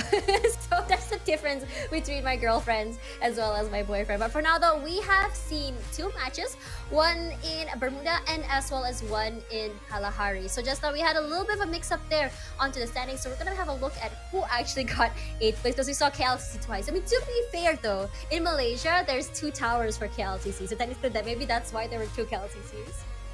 Okay, but we're going to see the current standing. And for the map 1, the Team Indonesia, Team Monas got the BOOYAH and got the top rank. And for the map 2, still Team Indonesia, Team Borobudur got the BOOYAH. And we're going to see the current standing. And right now, Team Borobudur got their top rank. The first rank with total point 36 points. And Wat Arun got the runner-up for 33 points. And Monas finally got the 3rd position, right? Yep, that's right. 3rd position for Monas 24, losing 2 places right now in the last game since they were out quite early. What further will be taking 4th place with 18 points, climbing up actually. Think about it, just chasing after their sister team. Kinabalu with 17, Juan Kim with 16, Boracay with 14, tying there with KLCC was in 8th place. Bentan over 9th place with 14 points as well. Intramuros with 7, Redfort with 2, Taj Mahal also with 2 points. So after this though, we'll be going on to the 3rd match, which is Purgatory. This is a map that's not played yet today, and we all know one thing about Purgatory is that it's a very, very big map. Have you played Purgatory, and what do you think of that map, Obib? I love so much at Purgatory because of what? In Purgatory, you can, you can get a change for being a 3rd party, so there will be a team that will get a lot of kill point. It's a matter of the other team that can finish at the top rank, of course. Yeah, of course. It's gonna be very interesting. I mean, in terms of playstyle, though, Purgatory is very similar to Bermuda. But we all know, though, but Bermuda does come with a lot more terrain, a lot more buildings, as opposed to Purgatory, which is more open areas. Which is why I was wondering if double sniper is gonna be a thing, or we'll be seeing some long range shots. How do you play Purgatory a bit? Oh, I still close combat. You like close combat? Yeah, we call it barbar. All Indonesian people love close combat. Barbar. That's why some people is knowing like Frontal Gaming is knowing like Bapak Jump Shoot Indonesia. Oh, because that's the map he's good at. It's Purgatory. Yeah. Oh, yes. Okay, that's gonna be really interesting. But so now we're gonna be jumping into this match right over here. It's be coming from the west side to the ski lodge over there. We're already seeing some teams already jumping out so early, and it's actually so surprising. Look at how many teams is dropping onto these onto the west side island. Yeah. We'll be seeing early fight right now at Marble Works because 3 teams finally get their drop point right here. And Team PH Payaso FF, what are you doing?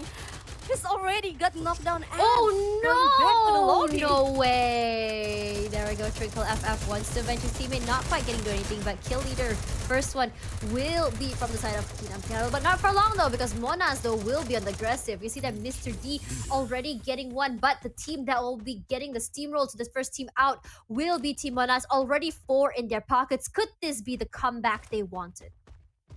Yeah, well, meanwhile, we're looking at the team fight at Marble Works. Team Monas already get their 4 kill at Central. It's a good thing for them because at the current standing, they're finished at the top, at the 3 position, right? Yep, that's right. They're on 3rd place right now. So good. But right now, Sua though does get another one. And this is what I was talking about. Kinabalu, Sua Gaming will get a triple kill over here on his own, out of his own teammates. He is the only one with kills, and he's just doing so well right now. Then we saw that happen last game as well from Sua, but it looks like he's really consistently putting those kills into his pocket. Finally, Kota Kinabalu. Well, they got the message from Taz. Finally in Purgatory. Right now, Sua Gaming got the triple kill early. Yeah, I mean, last round though, they were actually doing well as well. If you remember, they got 2nd place, which is why they are actually climbing up the ranks, as opposed to in the first round where they got so unlucky, surrounded by Team What H. But speaking of that though, we haven't really seen much from What H in the last round and this round as well. They were actually the first teams to actually make some havoc, but we're not seeing that. Yeah, until they got early fight at the map 1 from Bermuda, right? Yeah, And we're that's going to right. Kalahari. We're not saying Team Watt play more aggressive. He's choosing to play more defensive at Kalahari and of course also at Purgatory right now. Yep, that's right. But one thing that's really interesting about Jasmine Niza just now, she was the only sole member alive all the way till the end. She chose to die in the blue zone instead of going inside, just denying any teams the points that they could have gotten, which is I think is really really smart of her. And number two, when you think about girls, right? That Jasmine Niza was playing the shotgun just now. Usually when you think about girls, they're usually gonna play long distance guns, or at least that's the stereotype that was going around. But Jasmine Niza, the heavy hitter, just going around with that sniper, really good. Honestly, love to see it. Yes, Ooh, right and now the we also one know that buff. Jasmine is a Oh, that's okay. Just keep going. One buff though just now tried to sneak around with the bush, but he does get caught out. Only half HP left though. But for now though, Amy Gaming will be the one to finish off Wang buff. Wang buff, you tried to be sneaky with a bush, but it doesn't work like that, okay? But for now, the Wug buff does go down. Mr. D very very happy with this. As we all know, though, for KK, we are seeing some pro players as well. Honestly, it does translate to their gameplay. It does translate to how they play as well, which is honestly so interesting. But for now, though, 4 kills already in the bag for KK.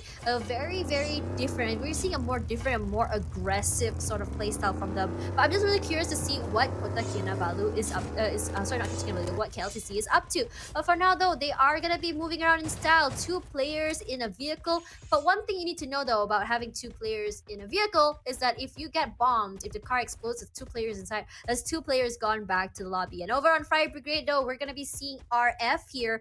RF is a team that they're not too great, but not popping off either. It's gonna be really interesting to see. But what I'm really sad about is we haven't really seen the action from Bappa jump shot, rather, which was mentioned from Obit just now. yes.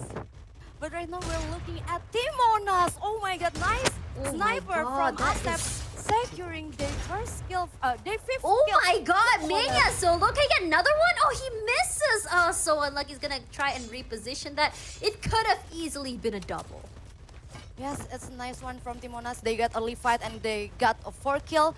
But right now it's adding 5th kill for Timonas. Yeah, they're doing really well. Honestly, we were talking about the sniper earlier, and look at that. The sniper does get pulled out, and it's doing really well for them. And Mona's just the chemistry and how they play is just really translating into the game. How they're just so aware and they're moving together at that. But right now, how they're moving, that they're just so out there in the open. Yes, and we fly to the other direction. We're looking at the HK right now. Man, it's still sniping with the other team. Who's the other team in front of there? Is there Yep, not too sure. TH, right? Yeah, it's at the Team TH, Marble I Works, believe. 3 team Yeah. is got the draw point at Marble Works. Yep, that's right. And it's just so interesting why they had to choose that. But for now, the Monas again, Asep, come on with that beautiful sniper. But he didn't notice that Happy Gaming was on the other side. His reign of terror will be ended, and he'll be going to the lobby. He just got too aggressive right up there, especially with the sniper. But for now, though, Monas is chasing. They're just saying like, no brother gets left behind. We're gonna avenge you. They do send Happy back to the lobby.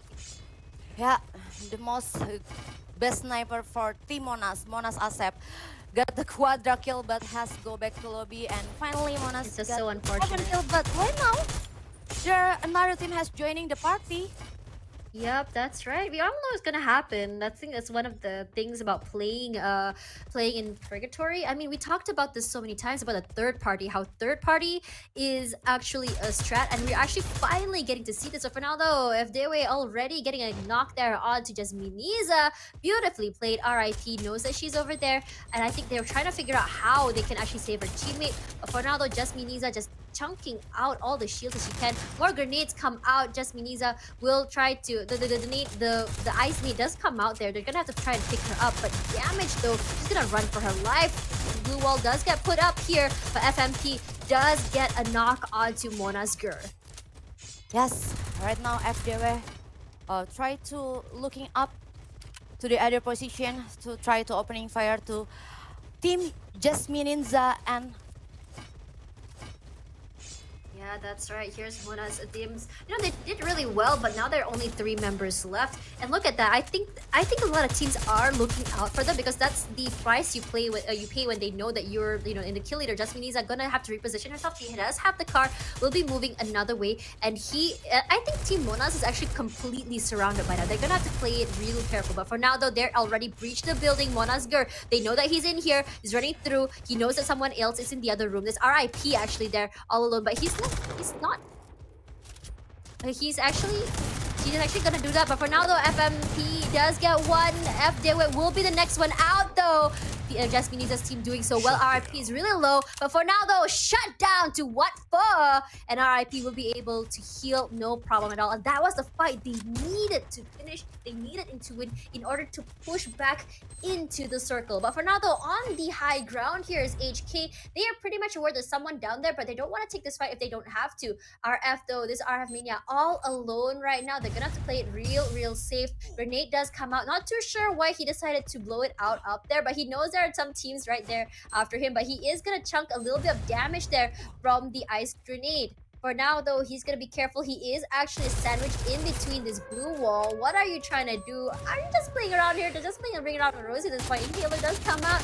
And they're trying to break the wall. I know they can go through there. Why are they gonna stop peeking from the side here? What are you doing, my friends? I think they're just trying to have fun here. For now, the wall does break. They go round and round. I'm surprised it hasn't gone down. That plays a little bit around Rosie around the tree for now. But Vesta does go down and Redford does go down in the process finally. But Best, how did you lose that, my friend? What happened there? What happened, Tash? Why are you screaming? And I'm not too sure right now. that It's they were... only 2 players left. With Yeah, one kill. that's right. They were just playing a little bit of Ring Around Rosies with Team Redford. That will be the end of that. 2 players left for Intra right now, with another 9 teams and 32 players still up. But look at how big the map is. It's just so rare for teams to actually really meet for those big fights. Yes, but if we're talking about Purgatory, it's more defensive that the other team playing, not like quite aggressive on the early and not aggressive at the mid game. So it will be there a lot of fight at the late game. I'm so sorry, I have to laugh. This is the first game that Master Kokan has actually survived this long. I'm so sorry. It's so hard not to laugh at your friends, but this is what's gonna be happening from now on. But for now, though, this is Borobudur. I don't think they actually know that KLCC was close by. For now, though, Borobudur still no kills in the bag. Very different from last game, but Borobudur, though, this was what we saw from earlier as well. We saw Borobudur that's a little bit less aggressive on how they play, and they did still get a lot of kills in the end. But for now, though, I don't know if Manman wants to go against CU. CU is notorious for his triple kills. We've seen that happen twice in 2 games. So for now, though, while they actually tried to get the snipe on that, but CU, though, will be the one to actually put the damage into Manman. Manman actually was forced to heal up. But for now, though, they're actually in that little house by the lake here. It's pretty much safe because I think what's really good about it is that they don't have to watch their backs because it is a water area. And oh no, honestly, if someone died to a supply crate, that would be really funny. But this is HK Chom right just now. Last surviving member from HK earlier, still alive this time round.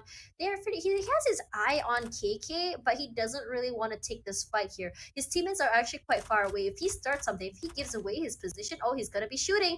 They're very aware now. They know where to look at. There's 1, 2, 3 members in there. You can see their supply crate does come down, and that area right behind them is the danger zone. So how they choose to play this is key. But for now, though, if you didn't notice there as well, they actually got a supply crate or a care package right in front of the building. So if they decided to loot, though, they got to be really careful. If they actually show their head, it's gonna be popping.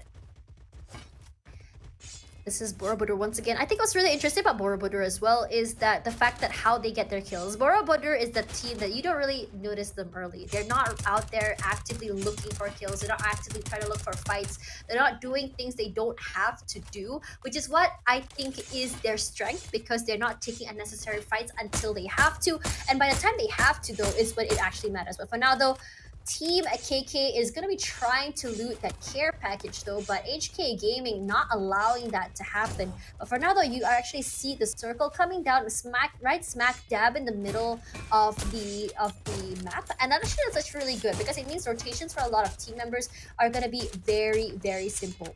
Once again, though, we are actually seeing this happen once again from the side of KLCC. They are playing on the side of Circle once again, but FMP though with that double knockout, just doing so well right now. That's triple kill for him as well. It's looking very crazy. We saw that triple kill before, but oh my god, though, it's gonna be a quadra, and it's hard. It's actually more terrifying because that guy is actually wearing a onesie. He's making a very scary face. He is not someone you want to mess with if you met in real life or even in game. Right now, though, just now, Amy Gaming was actually forced to heal a bit. Does take a little bit more of damage, but right in front of them will be HK. I'm just curious to know, though, if HK wants to actually bar this. They want to actually go aggressive to this and push up.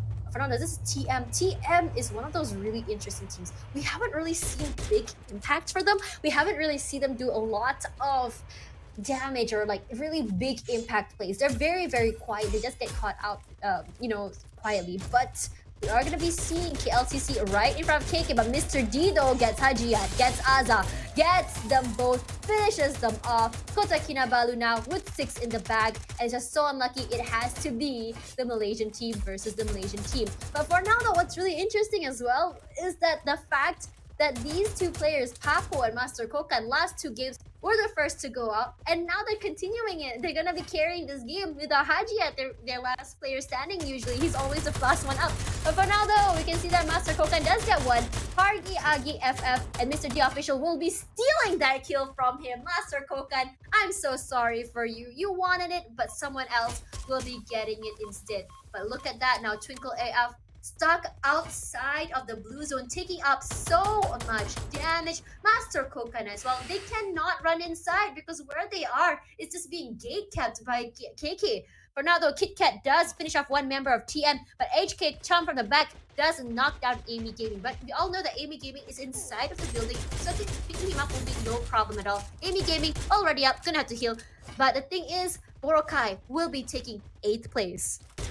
Okay. Again, Master Kokan finishes this off, decides to die in the blue zone, but Master Kokan wasn't fast enough, and the kill will go into Mr. D's pocket. Right now, Mr. D with 4. Kit Kat is gonna have to be picked up as well, but he gets knocked down. FMP, where were you from? That was such a nasty angle. But for now, though, TM, Cookie, and Gaming Gal eliminated as well. FMP just getting one member of Borobudur as well. You are on a killing spree, my friend. It's actually really scary right now looking at this guy in the onesie. Very scary thing to see. But for now though, HK has their eye on to CU. This has been a long time coming. They've been here staring at CU for so long. I wouldn't be surprised if CU manages to down them 3, but right now the fact is he's all alone in that area, but his teammates are close by. KK though right now with the highest kill lead, 8 in their pocket. I'm really wondering if they're able to get a BOOYAH this time around. But HK though right smack dab in the high ground here. They do spot out 17 arm, but HK Champ will be shot at from the back. He only has 70 HP left, gonna be forced to heal. But Borobudur though will be taking 6th place. FMP, you guys are just doing work. And KLCC though, Papo does finally get caught out, and it will go to the pocket of HK now with 2. CU is over there. We know that Champ is going to be playing the sniper. Not a great place for him to be, but the other members of them are going to be pushing up onto the terrain. Why are they not watching the back? The wall does come out. Mr. D Official does get a knock onto Champ, but the thing is, the person that will be getting the kill will be FMP. For now, though, we are seeing 3 teams on the top of the hill. Oh my god. Who will be the king? It's going to be really interesting, though. HK Gaming in trouble, taking up so much damage. Amy Gaming as well, getting chunked down from all over. We're not too sure where exactly it's everyone, but look at what HCU now blinking to death. Boss are giving the only one up. The Afido finally ends 17 arm, but right now the kill leader is KK. Will they be able to get the BOOYAH? That's the question. Boss are Gaming running around trying to play this real safe. 3 teams still up. Mr. D though will be eliminating him. That's the new kill leader, but what foe will be the one next out?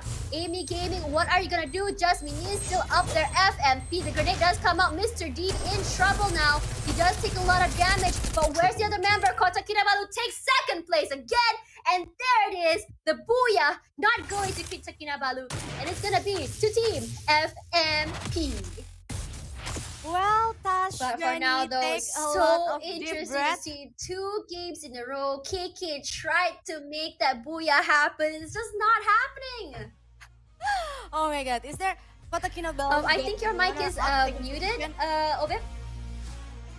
No, my mic is not muted. Okay, so for now though, she is having some technical difficulties. We can't really hear her audio just yet. But for now though, let's talk a little bit about that match right now. I was actually so surprised at the outcome because I was so sure that KK would have it. But unfortunately, Mr. D just got knocked out so early. And let's be real here, without Mr. D, it's going to be really tough for the team to actually achieve anything. So have you reconnected, Obe? You hear my voice? Looks like there's still no audio coming from her. No problem at all. Gonna have production check that out in a little while though. But my question is, there we go, she's back. So what did you think of the ending? Oh my God. Finally, Kota Kinabalu is still runner-up for the 2 games, right? Yeah, 2 games in a row. I mean, while they didn't get the Booyah, in terms of kills though, they were in the lead for a long time. And on top of that, we can actually say in terms of consistency, we are seeing KK actually really achieve that. I'm very proud of them for that. Yeah, well, I'm not seeing a lot of fight, like from the 2 map and then from the Purgatory also. But, finally Team Indonesia not got the late game right now. No, not really, because the aggression of the game, and I think also the ping pong of the circles, making it really hard for the rotations. I wouldn't be surprised though, but let's talk a little bit about all of the teams. I was expecting Vietnam to kind of pop off this time around because we have seen moments from HK, though HK is one of those teams that they are very aggressive. They do want to pick fights, but it doesn't really work out in the end. But Cham, though, I really want to talk about him with his sniper. Have you seen how spicy his aim is? Yes, but while we're discussing, we're gonna see for highlight the map T3, which... Yep, that's right. Let's have a look at the map. But this is what I was talking about. This is Monas right there. This is Asip with his beautiful sniper. If he was fast enough, he could have got a double there. But for now, though, it's okay. But I like how all the teammates are actually pitching to do something. But Asip, though, a little bit too aggressive, wanted the quadra so much. Actually dying quite early there, which I feel is very unlucky. Yeah, Team Monas from Indonesia got the 7 kill from the early fight. They're facing at Team Jasminiza, yeah? Yep, that's right. Jasminiza's team is actually very terrifying. A really good team right now. But Intra, though, they're just playing around here. And that was why I was shouting just now. Red Fort was just playing Ring Around Rosie. But this is KK's moment right over here. KK was playing it real well. They played the side of the circle. They had a nice compound. And they gate capped that till the end. They dropped out for Akai. They knocked out KLCC here as well. And look at that. They were just getting so many kills in that area. It was just so well executed because they knew that if you're gonna gatekeep, you're gonna get a lot of points in your pocket. And it really worked out in the end. Yeah, but unsurprisingly, yeah, honestly though, HK this time around though, I think the HK, even though they did get the high ground, they didn't stop the other teams from pushing up. And this is FMP. He was on a killing spree. He was just going crazy. He got a beautiful nade, getting a double here. And this was just the cluster fluck that was happening here. You're seeing the teams just get chunked down from the ice grenade as well. Amy Gaming doing that. And the thing is, when you're down there and you're just doing that because there's so many people there, it's just so hard for you to pinpoint who's who. At that point, it was anyone's game. It was like small little area on top of the terrain, 3 kills with 9 players. You know how messy this ending was? And this was the ending of what Arun does take third place, but Mr. D just so look at that nade, knocks 1, knocks 2, and just so unlucky, chunks their HP down, and that was the end of that. well, after the 3 game, we're seeing the 3 teams that are consistent playing to the late game. Is there Wat Arun and of course Kota Kinabalu finishing at runner-up at 2 games, but still not get the Booyah. Or maybe at the right. next Bermuda, Kota Kinabalu get their Booyah?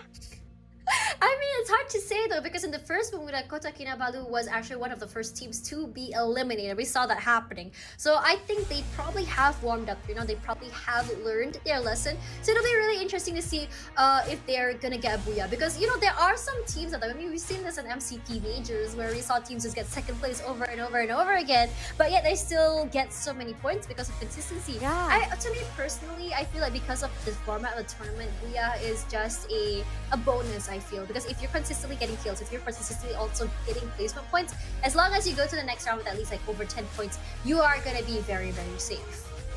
Yes, because the next map is already back on repeat. Bermuda, Kalahari, and Purgatory, and of course 12 team has aware their drop position at each other team. So honestly, I don't how's your think prediction? that oh man, I just want to say Kota Kinabalu again, but you know what, I want to give this to Taj Mahal because we haven't really seen them pop off yet. I really want to see Taj Mahal, the all-girls team, just come up on top. Come on, girls, girl power, show it to me. But for now though, it's going to be really interesting to see as well. Monas and Borobudur, both teams from Indonesia, have really shown what they're made of, how scary they are. Both the Thai teams as well as Wat Arun and Wat Pho. In terms of Philippines though, Boracay has been the one shining a little bit more than Intramuros. But in terms of Malaysia as well though, KLCC does struggle, but Kota Kinabalu is just there in terms of consistency. Moving over to Vietnam, Ben Tan is the team that I feel like isn't really making an impact just yet. They do need that warm up a little bit more. But HK though, I love seeing them play. I love their strat. Cham's snipers has actually been pretty scary as well. Yep, but I'm so curious about the current standing. Which team got their first rank at now until the map 3? How do you think? Yeah, Is there maybe honestly, it's hard to say, but Borobudur though didn't really, I don't want to say they didn't perform, but they got knocked out quite early. I think they only got 5 or 6 kills if I'm not mistaken. Kota Kinabalu was performing a little bit better. They did get second place once again, but Wat Arun though did manage to get that BOOYAH. Sorry, Team FMP did get that BOOYAH. So it's gonna be really curious to see who's who, because FMP right now, I'm not sure if they're in 4th or 5th place, but we are gonna go into standings just a little bit longer. But please, Kota Kinabalu, come out on top. Please wave the Malaysian flag for us. And no, it's not. It's gonna be Wat Pho with 44, followed by Borobudur 1 point behind, and Wat Arun, the sister team, climbing up like crazy though with 43, because they were just slowly coming up from 6th place all the way up. Kinabalu now in 4th place, climbing up one step up, and Monas just going down. if you look at Borobudur and Wat Arun, they got same point right now, 43 points at Borobudur and 43 points from Wat Arun. Yep, that's right though. HK Won Kim with 25 now taking 6th place, and KLCC now on 7th place climbing up 1. But Boracay dropping to 8th place, 17 points. Bentan now at 9th place with 14. Intramuros now with 10. Taj Mahal coming up with 6. They are just really playing for the placement points now. Now I see they're actually what they're trying to do here. They don't have 0 kill points. They just try to play for the survival game. Not a bad thing at all. Red Fort though will be taking 12th place, going down, taking 4 points with 2 placement points and 2 kill points. Yes, and finally it's 3 game left and it's back on repeat on Bermuda, Kalahari, and Purgatory. So for the Bermuda, Tash, how your prediction? Right now, it looks like, I think from what we're seeing right now for Kinabalu, it's not impossible for them to climb up to 1st, 2nd, or 3rd place. But right now, the gap between Wat Arun and Kinabalu is quite high. It's less than 10, but you can actually see the gap right there. So if they're gonna have to chase. They're gonna have to make sure that they get Wat Arun out of the game early if they're gonna try and climb up. But the thing is, we have seen these 4 teams. These 4 teams have definitely been mentioned a lot. Wat Arun, Wat Pho, Borobudur, as well as Kinabalu. These 4 teams have been neck to neck. And I think the problem is right now is that Kota Kinabalu did not perform in the first game, as opposed to the other 3 teams who have been consistently performing in game 1, 2, and 3. So like it or not, they're gonna have to pop off in one of these maps. They're gonna have to hope that one of these teams actually get knocked down for them to be able to at least get place number 1, 2, 3. Yes, of course, the 2 teams from Indonesia also, they still got A lot of kill point out and early, but not get the point from placement. Hope Indonesia playing well at the 3-game left also, and Bermuda kalah harian purgatory. I just have to say something about Indonesia though. Both Monas and Borobudur are just very aggressive teams. They get a knock, immediately gonna be rushing in. They're not giving the teams any space to breathe. They're not letting them reset. They're not letting them res. And honestly, I think that's the best part about watching Indonesian teams altogether. It's just such a fun sort of play as opposed to Thailand, right? They're just so ruthless compared to that. Like what for? We saw I think it was FMP TV just go crazy, just got a double quadra. But for now, though, let's take a quick break. And after this, we're going to go back to Bermuda. So don't go anywhere. This is BOOYAH X Free Fire. So don't go anywhere. Something's going down on the eve of 2022. A night of partying, music, games, and giveaways. All for you.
Let's go. Send that snow monster back home. Leave his team covered in snow. They don't really wanna go. Always when we on the road. They can't keep up with the flow. On top we on go. Don't flop, get the dub. Whole map popping up. They don't wanna fight with us. Leave them covered in the It's dust. the snow monster, big bite anaconda. Leave him under the snow, eat lead rubber. Big slugger, Mr. Wagger, he could never touch us. He's a bluffer, his whole team isn't ready. Aim steady, make a flop like spaghetti. I'm a yay, big boss, rock steady. Really heavy, sending shots and they deadly. Come and get me, a penguin could never test me. Yeah, a penguin could never check me. Flying high, you Hello everyone and welcome back, and we are here over at the BOOYAH X Free Fire Asia Championships. We are seeing the best of the best streamers, KOLs and pro players compete with each other for the bragging rights as well as the medals as well as the trophy. For now, I'm Tash Bunny, your caster for today with OBIP, and it's gonna be really interesting to see how it's gonna go now for round 2 of this map, where we're gonna be rotating again through Bermuda, Kalahari, as well as Purgatory. If you guys didn't know, this is a tournament with 6 total countries with 12 teams, 2 of the best KOLs and streamers from each country, and it's going to be very interesting. For now though, we are seeing 4 teams in particular really pop off tonight, and that's Team Monas, Borobudur, both from Indonesia, Team What Arun from Thailand, And finally from Malaysia is Kinabalu. But shout out as well to another Thai team, What Pho. They're doing really well as Boracay. Also, HK 1KM from Vietnam. But if you guys are from Malaysia, do let me know. And let me know the hashtags there. Hashtag FFMyBooyah and hashtag MyBole for Malaysia.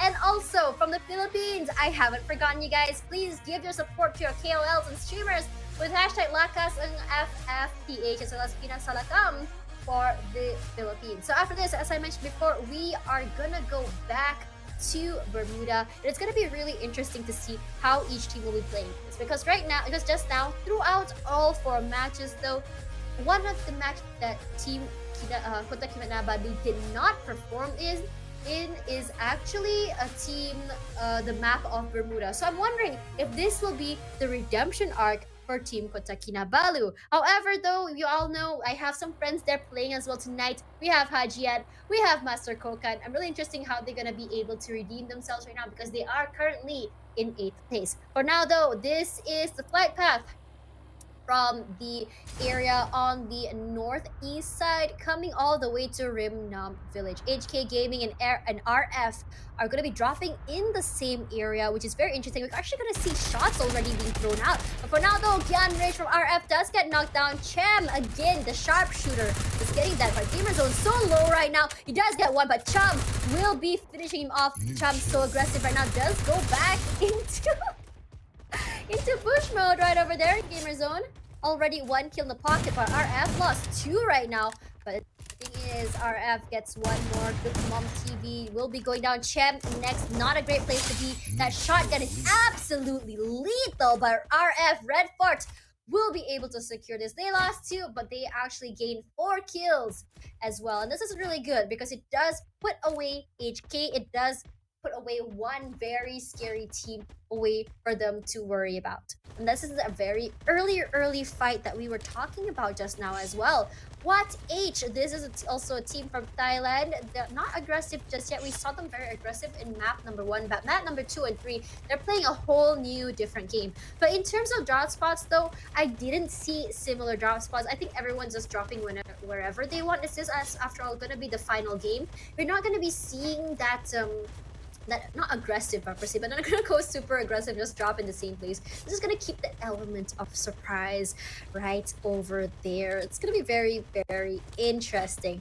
But for now, I'm really kind of manifesting for Philippines right now because we haven't really, I mean, we did see Boracay kind of pop off once in a while, but I really do want to see Philippines get a chicken dinner at least once tonight because I know the Free Fire fans over there in the Philippines are absolutely one of the strongest or more passionate fans I've seen so far. I think that Philippines should really bring one BOOYAH home for the fans. But this, after all, this is Team Intra from the Philippines as well. Rukawa was one of those teams, was playing a very early CQC, just like Purgatory, which really caught me off guard.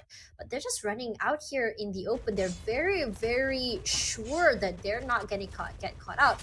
Meanwhile, though, this is Team Taj Mahal, our all-girls team over here in Hangar. And from what we've seen from beginning to end, they have been those teams who are just playing for placement. They absolutely have 0 points in terms of kills. They just want to survive for as long as they can. We're not seeing the aggressive gameplay, and I really wish they would because I have a feeling that they would be able to if they really, really put their mind to it. But after all, this is the path, or rather the playstyle they have chosen, and I support them for it. And after all, they're really cute. I just want to say though, Bright Fox, you can always be my best friend.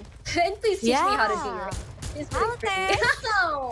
What's up, oh babe? Welcome back. And this is the Taj Mahal team.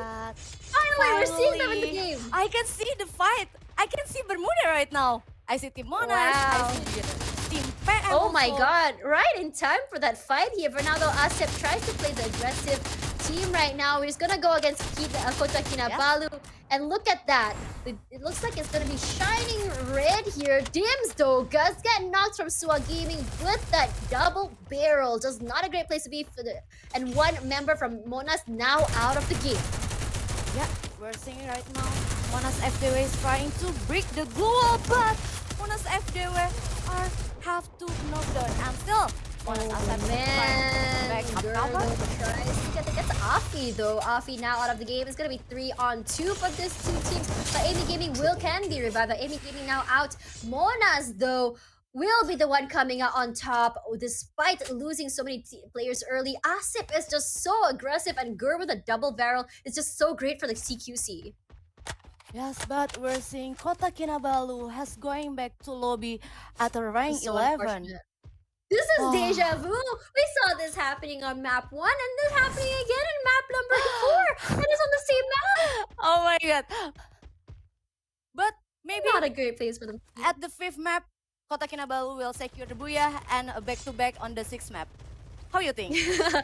hopefully. But I was just saying just now while you are AFK that I'd really like to see Team Intra or Boracay just take one home for the Filipino fans, because as we know, the Filipinos are one of the more passionate fans here for Free Fire, and I'd really like them to be rewarded for that. So please, Team Boracay, Team Intra, bring this home for the Philippines. Bring this home for some Pinoy pride.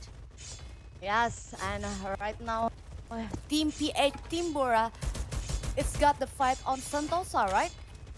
Yep, that's right. It's gonna be Sentosa right over here. If you didn't know, Sentosa is actually in Singapore. Though for now, though, TPH taking a lot of damage here from BT, but then he has to blue wall back. Right now, they're playing a ring around the Rosie. PH, you're all alone there, so aggressively forward.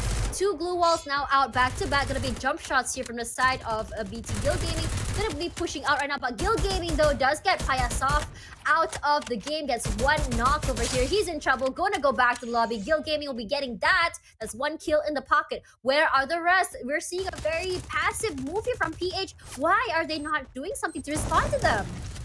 Yes, I love how Guild Gaming using their MP5 with the quite well from mid-range, but right now with the Queen with the UMP and got the critical damage. 1 headshot, 1 knockdown from Paragi, or maybe Yeah, 1 right. player, yeah?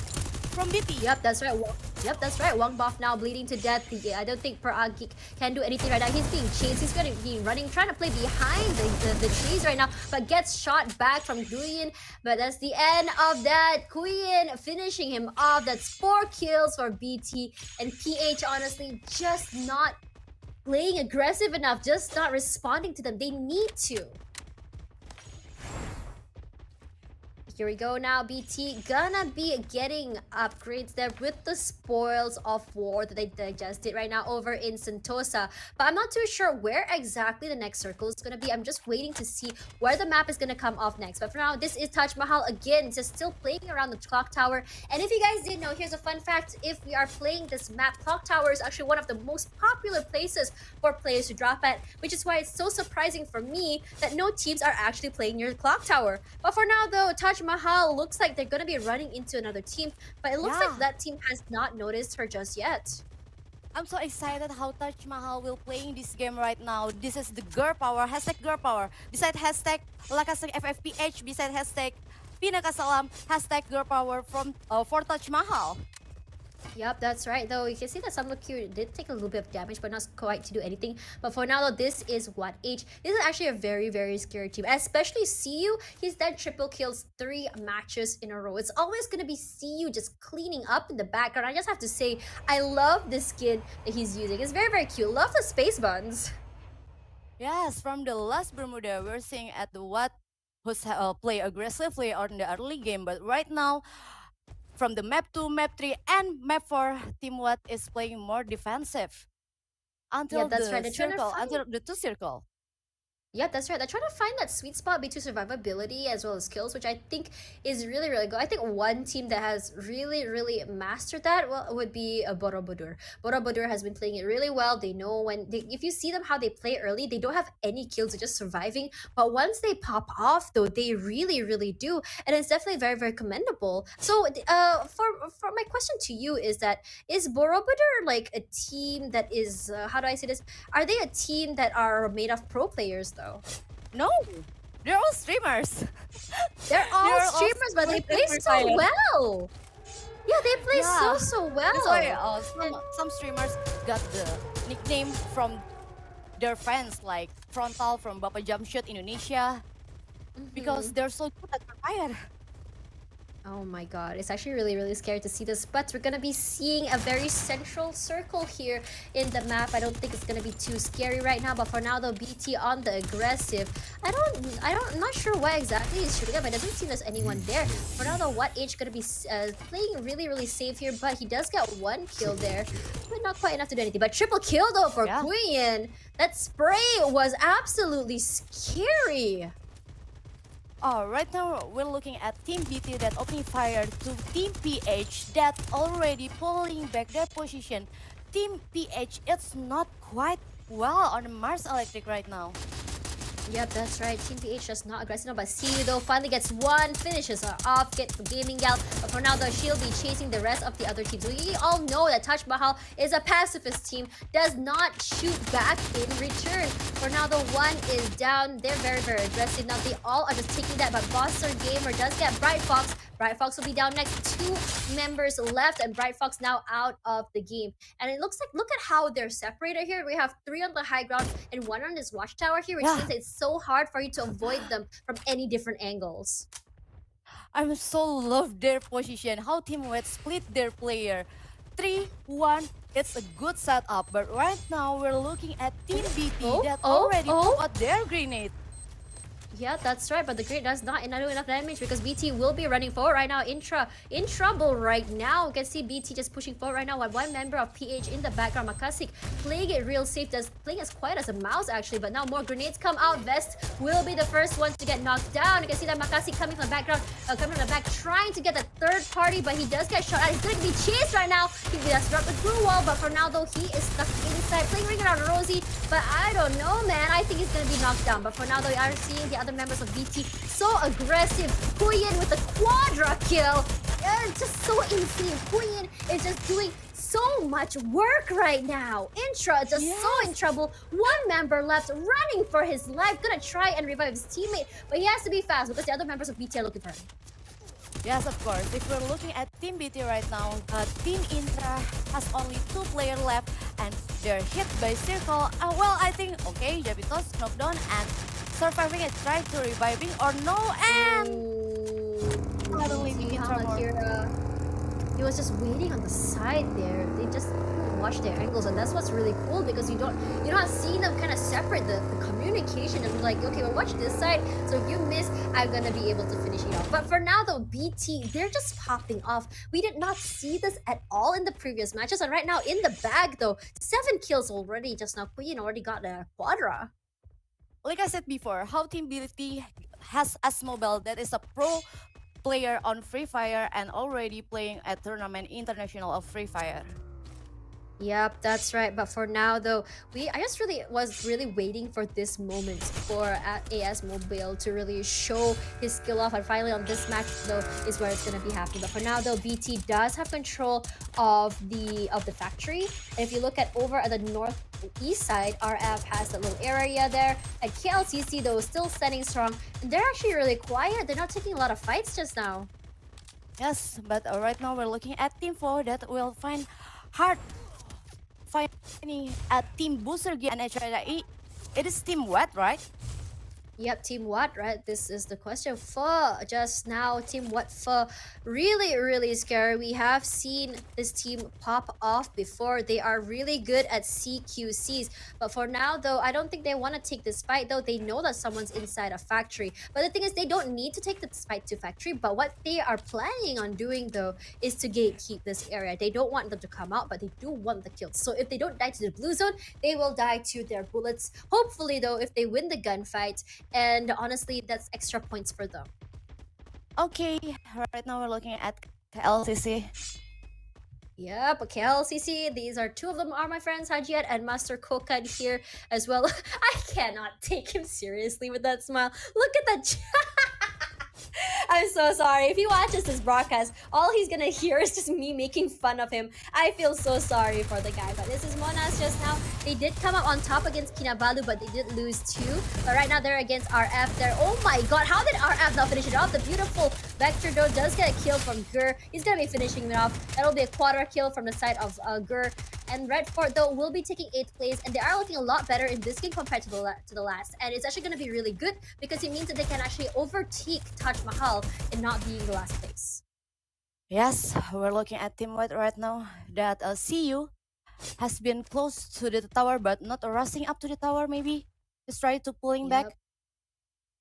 Yep, that's right. What H though, but BT Gaming on the aggressive. RIP, rest in peace to you, because you'll be knocked down. And there we go. Just Miniza does go down to Kuyin. We all know Kuyin is really scary, but there we go. The grenade launcher from AS Mobile just doing work. You do not want to be at the receiving end of that. And Kuyin though will be on a killing spree. Oh my god, 11 kill right now for Team BT. Well, finally, we're now looking at Team What again that not still finishing their fight right now and try to looking maybe to clock tower. Yep, that's right though, but we are seeing TM getting like at least one kill though before they finally go down though. So it is really nice to see that finally the pacifist team does get one. But Papo though does go on to Corporal J from Borobudur, and this may be the moment, the turnaround moment that we see Borobudur finally pop off. But for now though, we are gonna see more aggressive push here from the side of that team, because they do want to get into the circle. But Team Borobudur though just taking it real slow. But Masakokan does spot him out. Double grenade here. Masakokan does pop the glue wall. But look at that! He just gets popped in the face with that double barrel. Kit Kat, have some mercy to the man. For now though as well, we are going to be seeing the teams kind of move into the circle. The first team in will be Borobudur. So one great thing about being in the circle early is that you're going to be able to hold your position. You're going to find your position. It's going to be free real estate for you.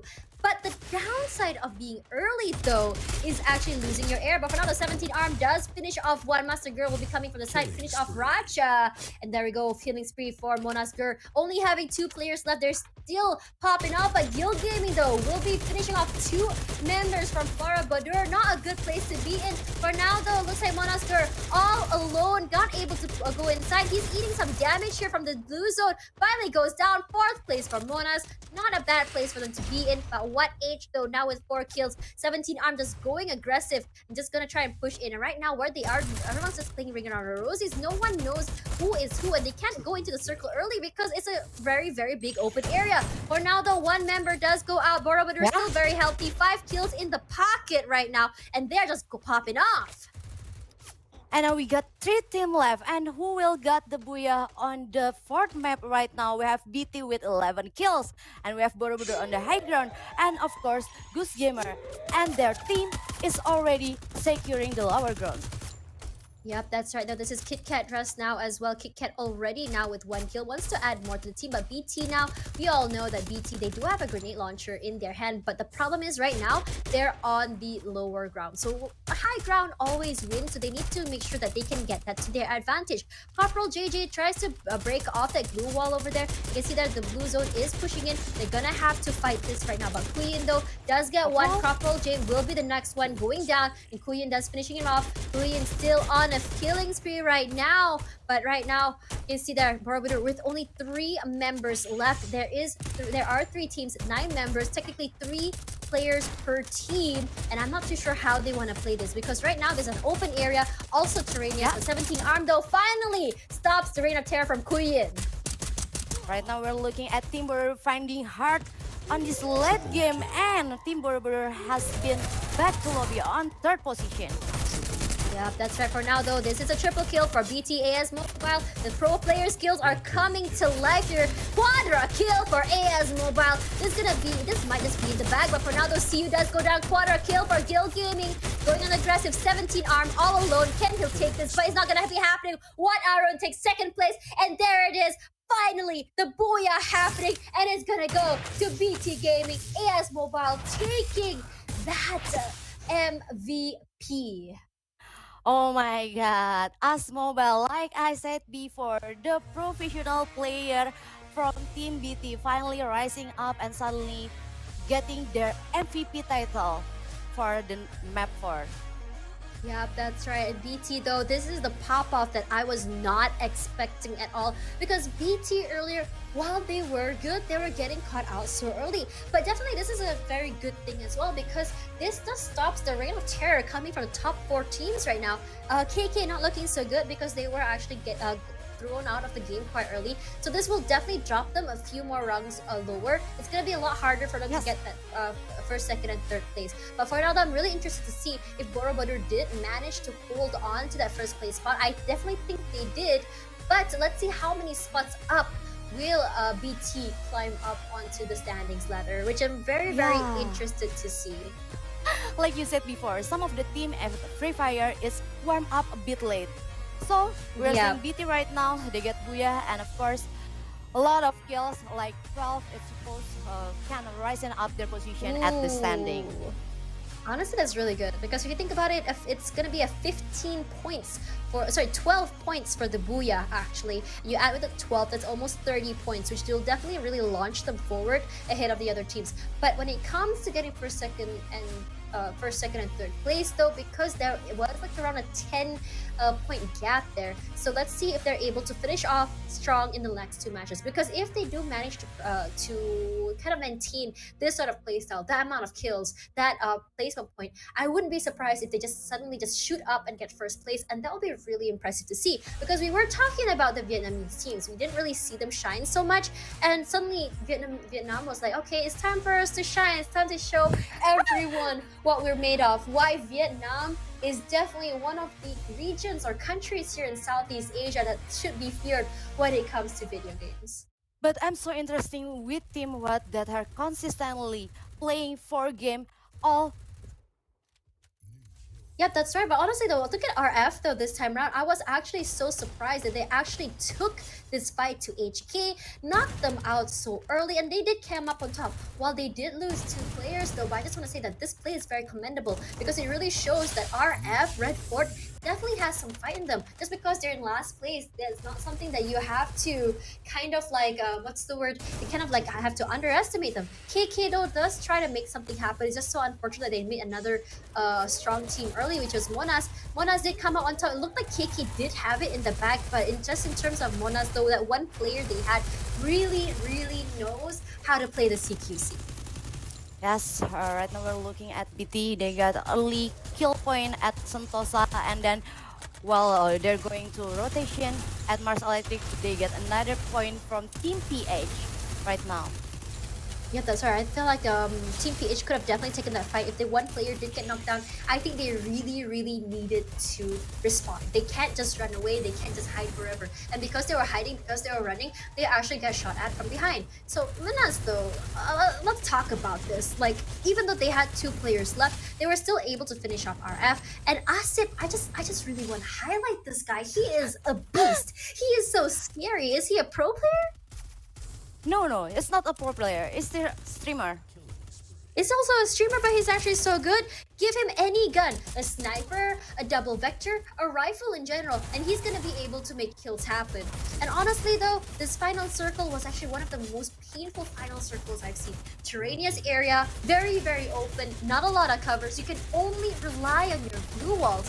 And regardless of having high ground or not, it's just really how you play around those blue walls, how you're gonna move around. And if you're not watching your angles, if they're gonna come from the behind us, flank you, that's just so unlucky.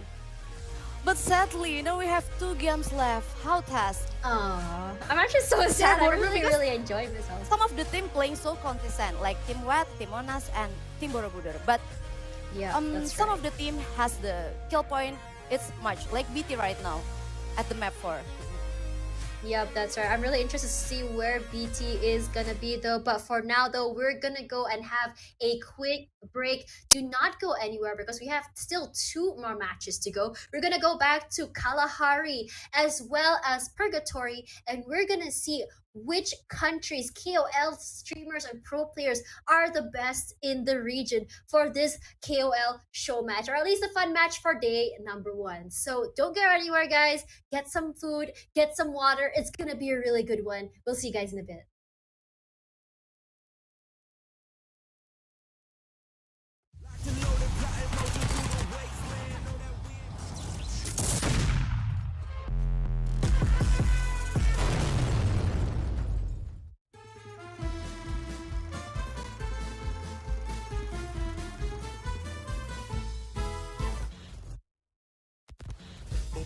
partigiano, portami via.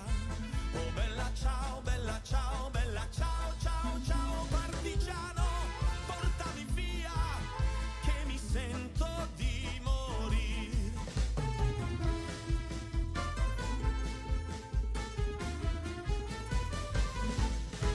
E se io muoio da partigiano, oh bella ciao, bella ciao, bella ciao, ciao, ciao. E se io muoio da partigiano, tu mi devi seppellire.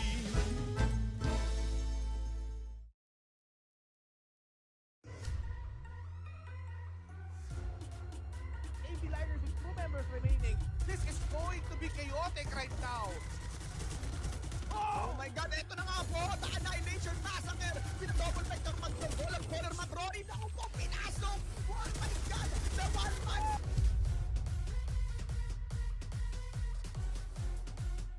Party! Ang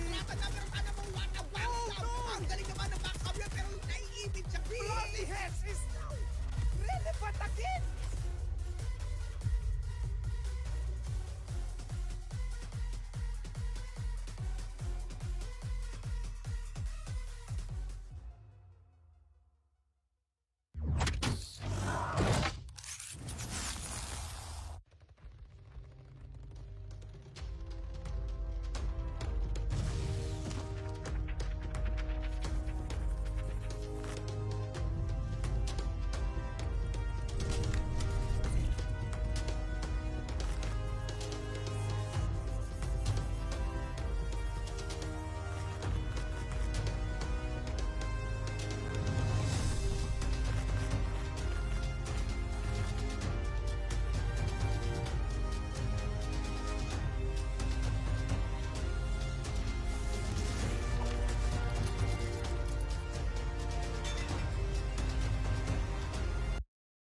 Yes, welcome back to BOOYAH X Free Fire Asia Tournament, and of course, still with me here, oh baby, and my partner here.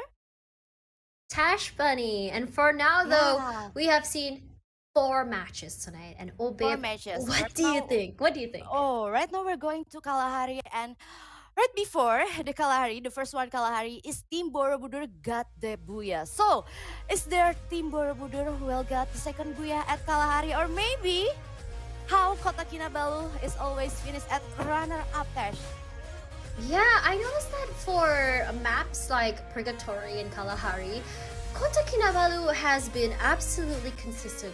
But Bermuda, though, 2 rounds in a row, I thought they were gonna be turning around, but it just doesn't happen. The early fights did still happen. They did have to. It's just so unfortunate. The first one, they met with a pretty strong team, which was Team Light H, and then after that was Team Monas. Team Monas is just better when it comes to the CQCs, I feel, and I think that's something for you to be proud of as well, because you did talk about Indonesian streamers, and you did say that they're not pro players, but you know, like, because Team Kota Kinabalu, we have Mr. D, who is a pro player, Amy Gaming as well, it's pretty good.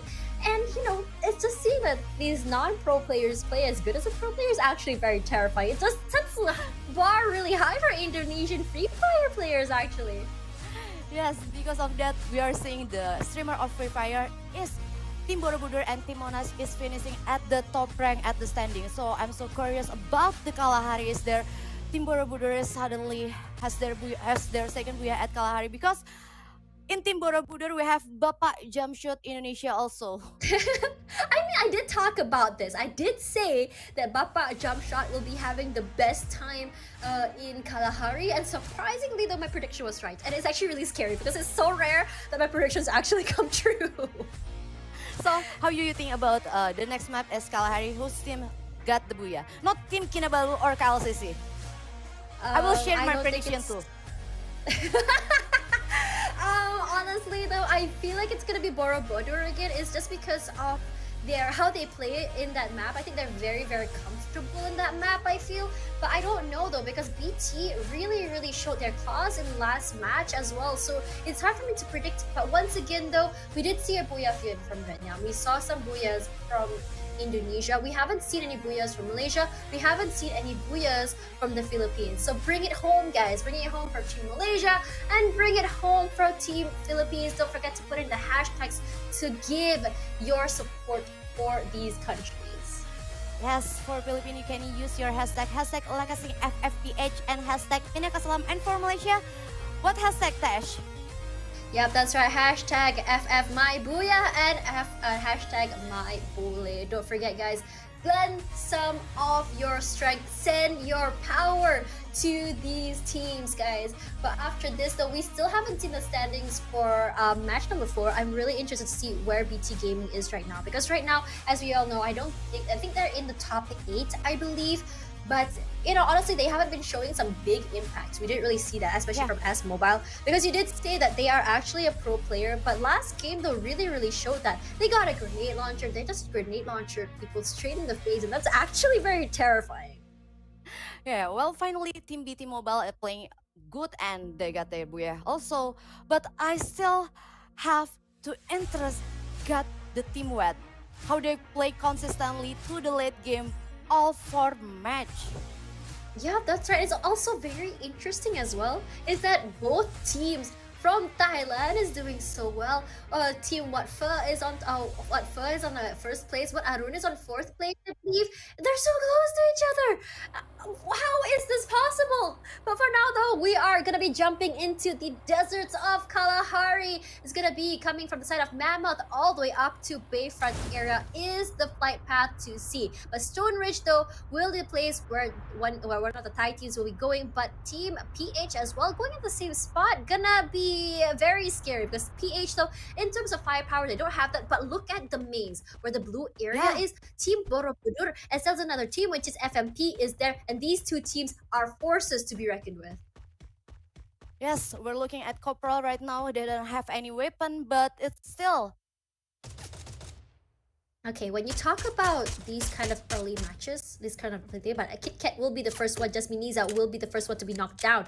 And look at that, another grenade comes out. Oh my god, that's just so nasty. Oh, it's just so scary to be in this position. But as I said before earlier, one thing that's really scary though is if you get a good weapon early. If you are able to get a weapon early, and it just happens. That's what happens in these early fights. But for now though, Kit Kat will be getting one knock. Jasmine Niza knocked down once again. Corporal J will be coming down, but Kit Kat though does get Jasmine Niza. That will be the first blood coming to that, and Borobudur is looking to push forward. But now though, Corporal J and Kit Kat in trouble. They're bleeding down, and look at that, FMP does get one. Rip finishes the other one off. But right now though, it's a massacre for both teams, and looks like the Borobudur GZ444 is going to be running away. He does not want to partake in this. He's the only one still alive, and I think this is a win for the other team. But for now though, TM, Taj Mahal, Bright Fox will be the next one out. They want to take this fight. They want to play safe, but it's just so unlucky because they're running into another team. Yes, but if we're talking about Team Borobudur, finally, after they playing so consistent for the 4th game, in the 5th match right now, there's only one player left. Is there Borobudur? GZ444. That's the final player still up. But it just comes back to that. If you're taking those early fights, it's just so inconsistent. Despite how good you are, if you don't have a gun, that's it for you. But for now, though, this is what going on aggressive. But Racha Lorte does get Japitos from PH. He is in trouble now. But Bosser Gamer will finish off Makasig. But 12th place will go to Team Intramuros. And there's going to be one more Filipino team left. 1H came out of that unscathed. But for now, though, we did see KLCC. They're going to be running into the other Malaysian team, I believe. Nope, actually it's BT. They don't want to take this. They should play this really safe, because Team BT is very scary. Yes, from now we're looking at KLCC. Yep, that's right. Right now, I don't think they want to take this fight as well. They're playing it real quiet. They're not trying to take any unnecessary risks, but they know that BT is right there. They're moving along as a team. They're not allowing themselves to be isolated. Hajet up there needs to be careful, because if he hits, if his head is noticed, he's gonna be popped up. But he's playing for the high ground though. It does give his team some extra information, but the other members of his team is going out the bottom. We're not seeing a push yet into the area, and all the members of KLCC is on the top floor. So let's see how they decide to play this. Are they gonna be pushing upstairs? It looks like, oh my god, they tried to do the jump, the crouch jump up, but it didn't really work out though. But Komasa Kokan does take a little bit of damage there. It's gonna have to play really careful. BT already inside, their positions are already known. Gil though, Kuyin, we just saw just now, he was on a roll. I wouldn't be surprised he just steamrolls his entire team.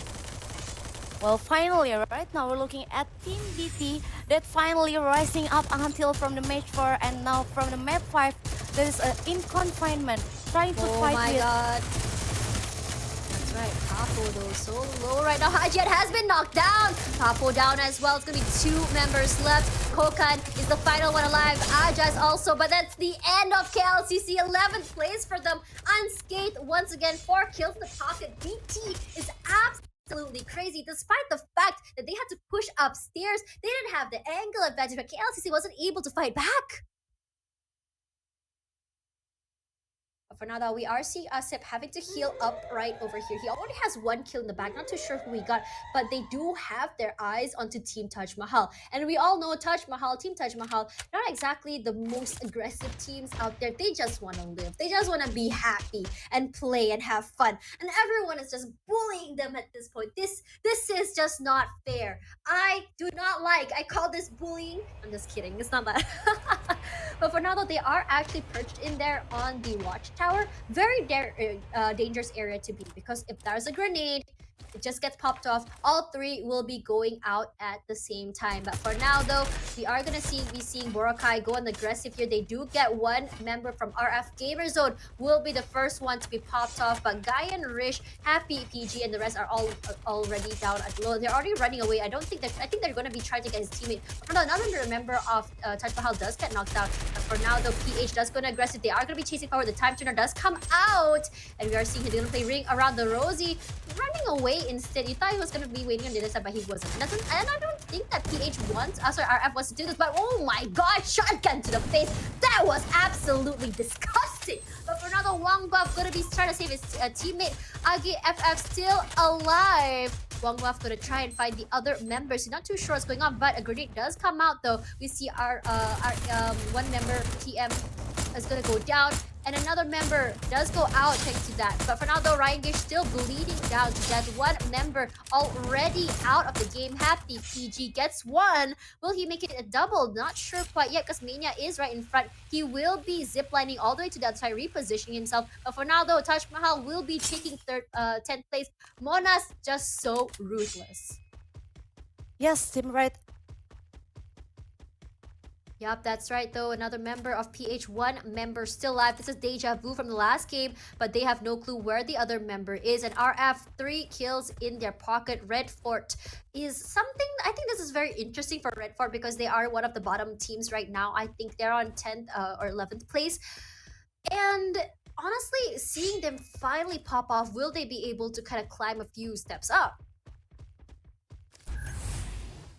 There we go, Wang Buff. He's very aware that Wang Buff is over there. Happy PG playing with the terrain. But where are you looking? PH Wang Buff, you're in trouble there, even though you do have the high ground, but you're stuck all the way up there. If you were to fall, some fall damage will come out. He does jump down, takes the damage for the fall, does get 1 though. Unfortunately, that's not gonna happen. His teammate does have his back, and RF Happy PG will be picked up, no problem. It's so aggressive if we're looking at the map strip at Kalahari. How right now at the circle 1 it's already 18 left and 27 players alive. Yup, that's right. Here's KK looking to redeem their last match just now. Mr. Dido hiding behind that blue wall. They are getting shot at from behind, and Team Bossless Gamer is over there. So looking at the map here, there's the RIP playing inside of the blue zone. HK, I'm not too sure what's happening to them. They're inside danger zone. Duke Mom TV all the way in the back there, and 1 member on the other side. They are going to be heading over toward the refinery. But let's have a look here as well. The circle will be going toward Bayfront. I guess that Bosser Gaming as well as KK will have to take this fight, because if not, they cannot push into the circle. Yes, if we're looking at Team KK right now, still opening fire while they're securing their high ground at the Stone Ridge right now. Ooh, look at that. Mr. D does pop off a glue wall. Afi over there on the other side, hiding as well. They're not too sure how they're going to move forward right now over there. But what H is going to be repositioning, going to find another area for them to shoot at, because right now they have to find another way. They want to knock them out. But Mr. Dido, wow, that was so sharp. Does get Bossler Gamer, knocks him down, and they're gonna, if they want to get Bossler Gamer, they're gonna have to take this fight. But for now, those 17 arm gonna move away instead. They don't really want to take this fight. But Bossler Gamer now bleeding to death, only half HP left. I'm not too sure if they're gonna be able to actually get him, but it looks like they're gonna be leaving their teammate behind. And BT though already inside of the circle, wanting to take this little area over here, but they'll be neighbors with another team. Yeah, it's so good for Team BT because right now they're securing 4 kills, and of course, if we're looking at the resource, it's a quite of good resource they have. They have 10 blue walls and 8 medkit, but right now they're facing Team Monas and have one knockdown my while their trading God! knockdown is happening. Oh man, that was really scary that. But you did see just now though, Monas did get the nice headshot from the side. One knock, and that was all they need. Asep is actually very terrifying, but Kuyin though, just as terrifying if you think about it, how he has been playing and how he has just been going steamrolling everyone. Monas though, this is gonna be a battle of giants here because BT is actually really good, and Monas as well has been very scary. I'm really interested to see who will be taking this one. For now, there's 2 blue walls in front of them. If they want to move forward and push inside, they can if they want to. But Dims though does get knocked from Korean. I did talk about this just now. They're gonna have to be careful how they want to play this. For now though, you can see that Monas moving from the front, but Korean and BT 2 inside and 2 outside, playing this real safe, making sure that no one's flanking from behind. For now though, nothing quite is happening just yet. Monas playing this real safe how they want to play this, but for now though, Gur does get one member of BT Gaming. Asep gonna be coming from the side though, but Monas will be the new kill leader here. They're just steamrolling BT. Not a good place to be. Gur with a triple. One more to go. Asep running. They're gonna be chasing for Kuyin, but Kuyin though not able to do anything. Does get knocked. Could this be the end? Yes, it is. Just so unlucky for them. And that's 7 kills already in their pocket. Yeah, and right now we're looking at the Team RFS joining the party while Gamerzone is throwing out the grenade and got the Monas Asep! But by us mobile, but oh man, not a good place for them to be. But for now though, we have really, this is where I get really surprised because the past few games, Team RF hasn't really been performing, but right now just look at them, triple kill for Happy, and right now they already have 5 kills in the bag. Where was this team earlier? It's like their whole new team, but AS Mobile though does get 1 kill, thankfully, despite them losing some, but Team BT though will be going out, but thankfully with some points in the pocket. RF though on the aggressive, they know that Monas is here, they want to finish them off. yes, we're looking at RF X Mania right now. Yep, that's Brian Rish now already knocked out, and we can always see that RF still has 3, but they're inside the danger zone. This is a very ballsy move if they want to play here. But for now, the Amy Gaming in trouble. RF just on the aggressive here, but Sua Gaming does have his teammate back, dropping Mania as well. Coming from the back though, this is Happy PG. Happy PG has been doing a lot of work for his teammates right over here. Monash inside the building though, but RF not in a good place because right now RF is in trouble. Happy the only one alive. We have 4 members of Team KK just swarming right now. Happy is definitely not happy. He's trying to run away, but he's getting shot at from Monas as well. Sua taking the damage from Monas as well, but he does get hit by the bombs coming from the danger zone. Not great, but Monas does finish off Sua. Not a great place to be. 3 members left, and Dims does get 1 more point in the pocket for that. If you're talking like about a movie, it's like a Yes, absolutely. That was so crazy. Sua just so unlucky when we talk about danger zone, right? It's a 50-50. Either you live or you survive, because how the bombs drop isn't necessarily like in the same spot. It's not like everywhere. It's like a huge red area full of pain. But where Sua was, where the bomb dropped there, he takes a lot of damage. He takes some damage from RF as well, and then just Dims from the back just finishes him off. That was like 1 free kill for him.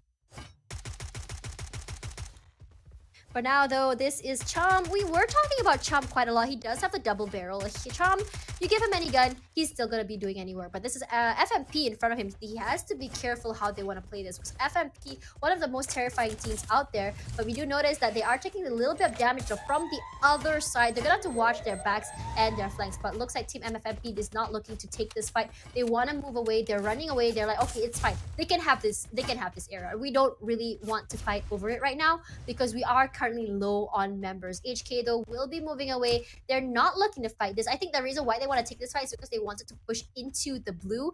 But the thing is, because they are going against another team that's 4 members, they're like, okay, it's fine. We're just gonna leave that. But Mona's still one player still alive, and that's Dims. Dims on a roll right now. But White Age also not a great place to be. Only 2 members left. It's 17 arm, and see you. As well, I can see over here as well that Monas though still alive, but HK Duke Mom TV will be going down to the blue zone. Not quite sure what happened over there. So for now, this is actually the first round that we're actually seeing the people, those teams taking a lot of heavy damage. FMP now in trouble. They're knocked out by the play zone, and I think that's how they want to go down, because they don't want to give that extra points to the other teams if they can help it. For now, the Afi on the aggressive, he does know that Mona's Dims is on the other side, but Dims though, he does have an LMG in there. He has to be.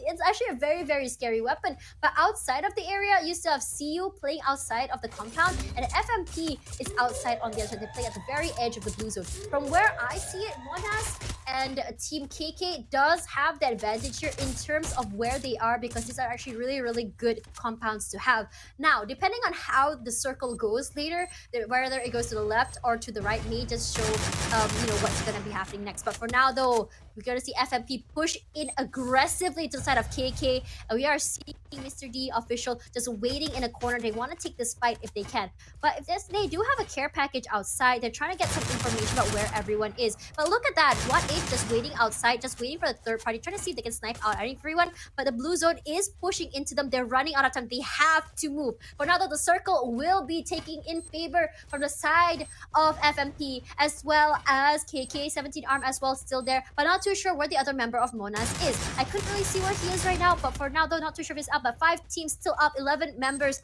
still alive. Mr. D official still very healthy. He has 4 kills in his pocket, just doing a lot of work for his team.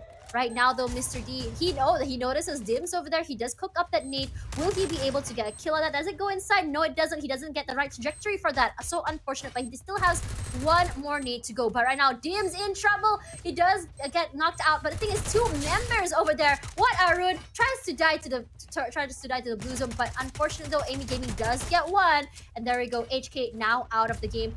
3 teams left, and we do know that Monas is still out there somewhere. Not too sure if they go out, but the thing is, Mr. D official does get knocked down. The double barrel to the face. Amy now down, but doesn't think triple kill for Rip. Doing so much work. What is happening? What foe takes 3rd place? But for now, though, new kill leader Kota Kinabalu, and we'll see who gets that BOOYAH. It's gonna be finally Kota Kinabalu, just sinking that. Finally, after so many games, taking 2nd place, they can finally say, finally ending the night with at least 1 BOOYAH. For now, though, we are not going to be seeing babe, you're just going to be with me, so do bear with me right here. And we are seeing the improvement, though, but I have to say that KK's prediction when it comes to the circle, as well as the circle bias, again, really helped them out. Because of that circle advantage they had, they really played that to advantage. They not only had a circle advantage, they also had a compound advantage. All the other teams had no choice but to push into them, but because of how they're playing, the CQC area, that little area that they secured, it really gave them an advantage. Monas though, Dims tried to make something happen. He had a good gun, but unfortunately can't do anything because he was alone. He doesn't have any teammates to back him up. Oh, sadly, I'm not looking at the match. Whose team got the BOOYAH at the map 5 pass? It was actually Team KK. Finally, after so many matches of getting 2nd place, this is finally what they're doing. I'm not too sure how many kills they had though, but I did remember they ended with 3. And Mr. Dido ended with, I think it was around 4 or 5 kills. I'm not too sure. But if it is actually around 5 or 6 kills, it does give them quite a bit of points to climb up. But I'm not sure if they're able to kind of beat what Arun up there on the 1st spot. Yeah, but we have to look at Team What. If I see at the BOOYAH right now, Team What is finally coming for the late game. It's of course they're playing consistently at around 5th game, right? Yep, that's right. Team What has been playing very consistently throughout as well. BT though, so unfortunate. But it's actually so shocking how Team BT is playing this though. If you think about it, just now BT was playing really well, but RF came out of nowhere, and not only that, they downed 2 whole teams by themselves. This is a team that's currently on the bottom side of the ladder, and out of nowhere, I think because of the people are just underestimating them, I suppose. out of nowhere, they just came in like a wrecking ball, just wrecked everyone. For now though as well, it's gonna be really interesting because we do have one more game happening after this as well, which is we're gonna go back to Purgatory. This is gonna be really exciting as well because not only is this a final match, but this will determine who exactly will be going to home as the Predator and who will be going home as the Grand Champions. For now though, let's have a look at these highlights. This is what H just now. This is the fight I took with PH, and honestly though, I do want to say that PH, while they do have the potential, they're not quite as aggressive when it comes to these fights. They're not very responsive. KLCC though does try to make things happen. And it's actually just so unlucky they met Team BT so early. Team BT is just so great at what they do. How they move and how they communicate is that they're just making sure they're not getting isolated and making sure that they can isolate the enemy team as well. Boracay though, while they were pretty good, but RF was just better at this point. RF was just on a roll today. It was actually so surprising how many teams they managed to steamroll, how many kills they got in their pockets before they're going down. This is the aggression that I have not seen from RF before since they were going out early. So they're always going down so early. They actually managed to chase out over there as well, and Boracay 6-9 plays because of that, and it's actually so surprising.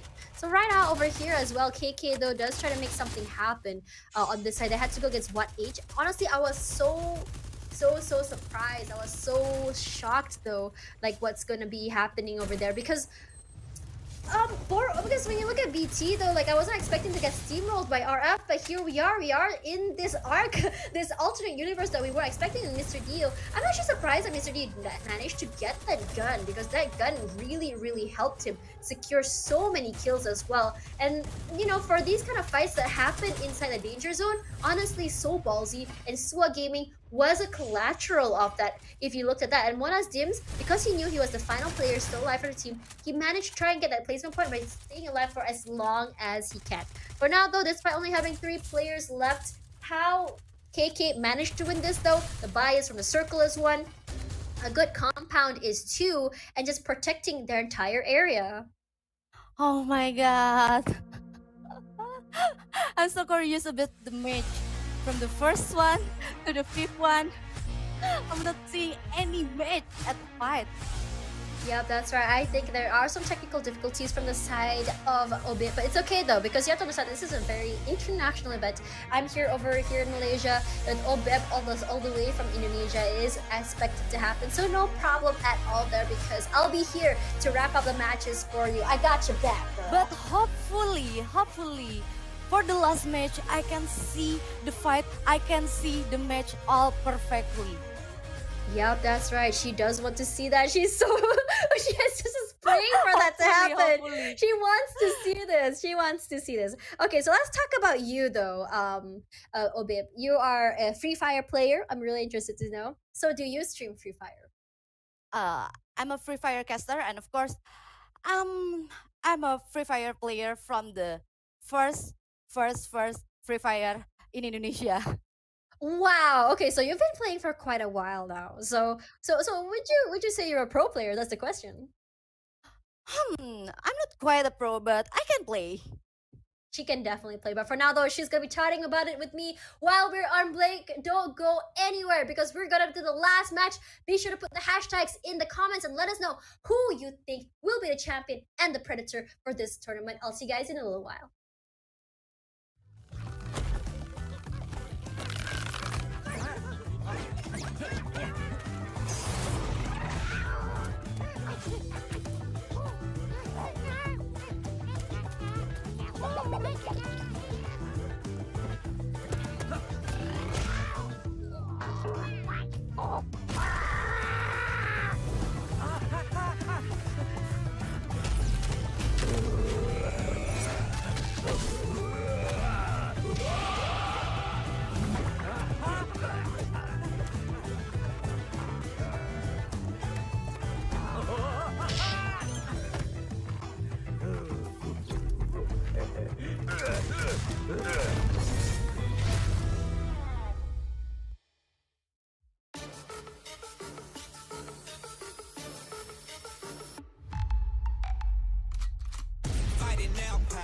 Fight it now, boost flame burns higher.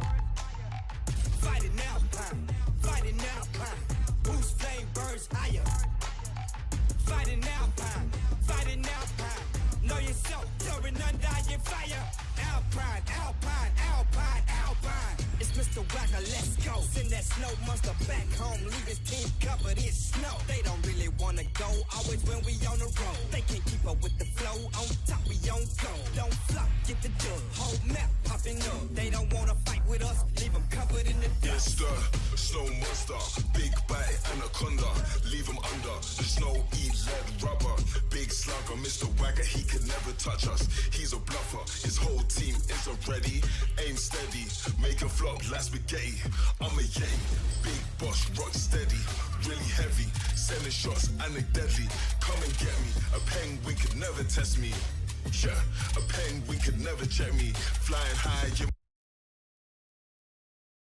Hello everyone and welcome back to the BOOYAH X Free Fire Asia tournament, and we are gonna go back to match number 6 of the night. I'm Tash, putting your caster today alongside Opip, and it's gonna be a good one. Yes, this is the last match for today. So we're going to Purgatory. Tash, how you think the team that will pop out right now? Honestly, I have a feeling that Borobudur will be trying their best to actually clinch this. We have been seeing them. But for now, the BT is also another team that's been really, really scary. But one team that out of nowhere just suddenly performed is Team RF. And I'm really curious to see how they're going to be able to play this one. Yes, but still, Kota Kinabalu got their BOOYAH on the map first. So if we're talking about the team who has got the BOOYAH, we have Team Indonesia, Team Borobudur, and Team Monas for the first map. And of course, for the map 5, we got Team Kota Kinabalu, right? Yep, that's right. Team Kota Kinabalu also got that, but Vietnam also went home with one BOOYAH in their pocket, and that is Team BT or Ben Tan. And it's actually really interesting because compared to HK, we don't really talk about Ben Tan that much, but for some reason that they're doing so well these past few matches. We did talk about warm-ups, we did talk about a team that will warm up after a while, and I think Ben Tan is definitely one of them. I'm just so unfortunate in the last match they weren't able to do that because RF out of nowhere just started steamrolling everyone. If you guys don't know though, RF is a team from India. They are Team Red Fort with Gyan Rishabh, Happy Prince Gaming, Gamerzone, and Xmania. I just want to say though, Happy Prince Gaming is actually really scary for them to go against because Happy Prince was just on a roll. Coming from the back, his flanks is actually really scary. Well, we're talking about Team India, of course. I'm so interested with Team Taj Mahal. The girl power has not been rising up for the game 5 until game 5.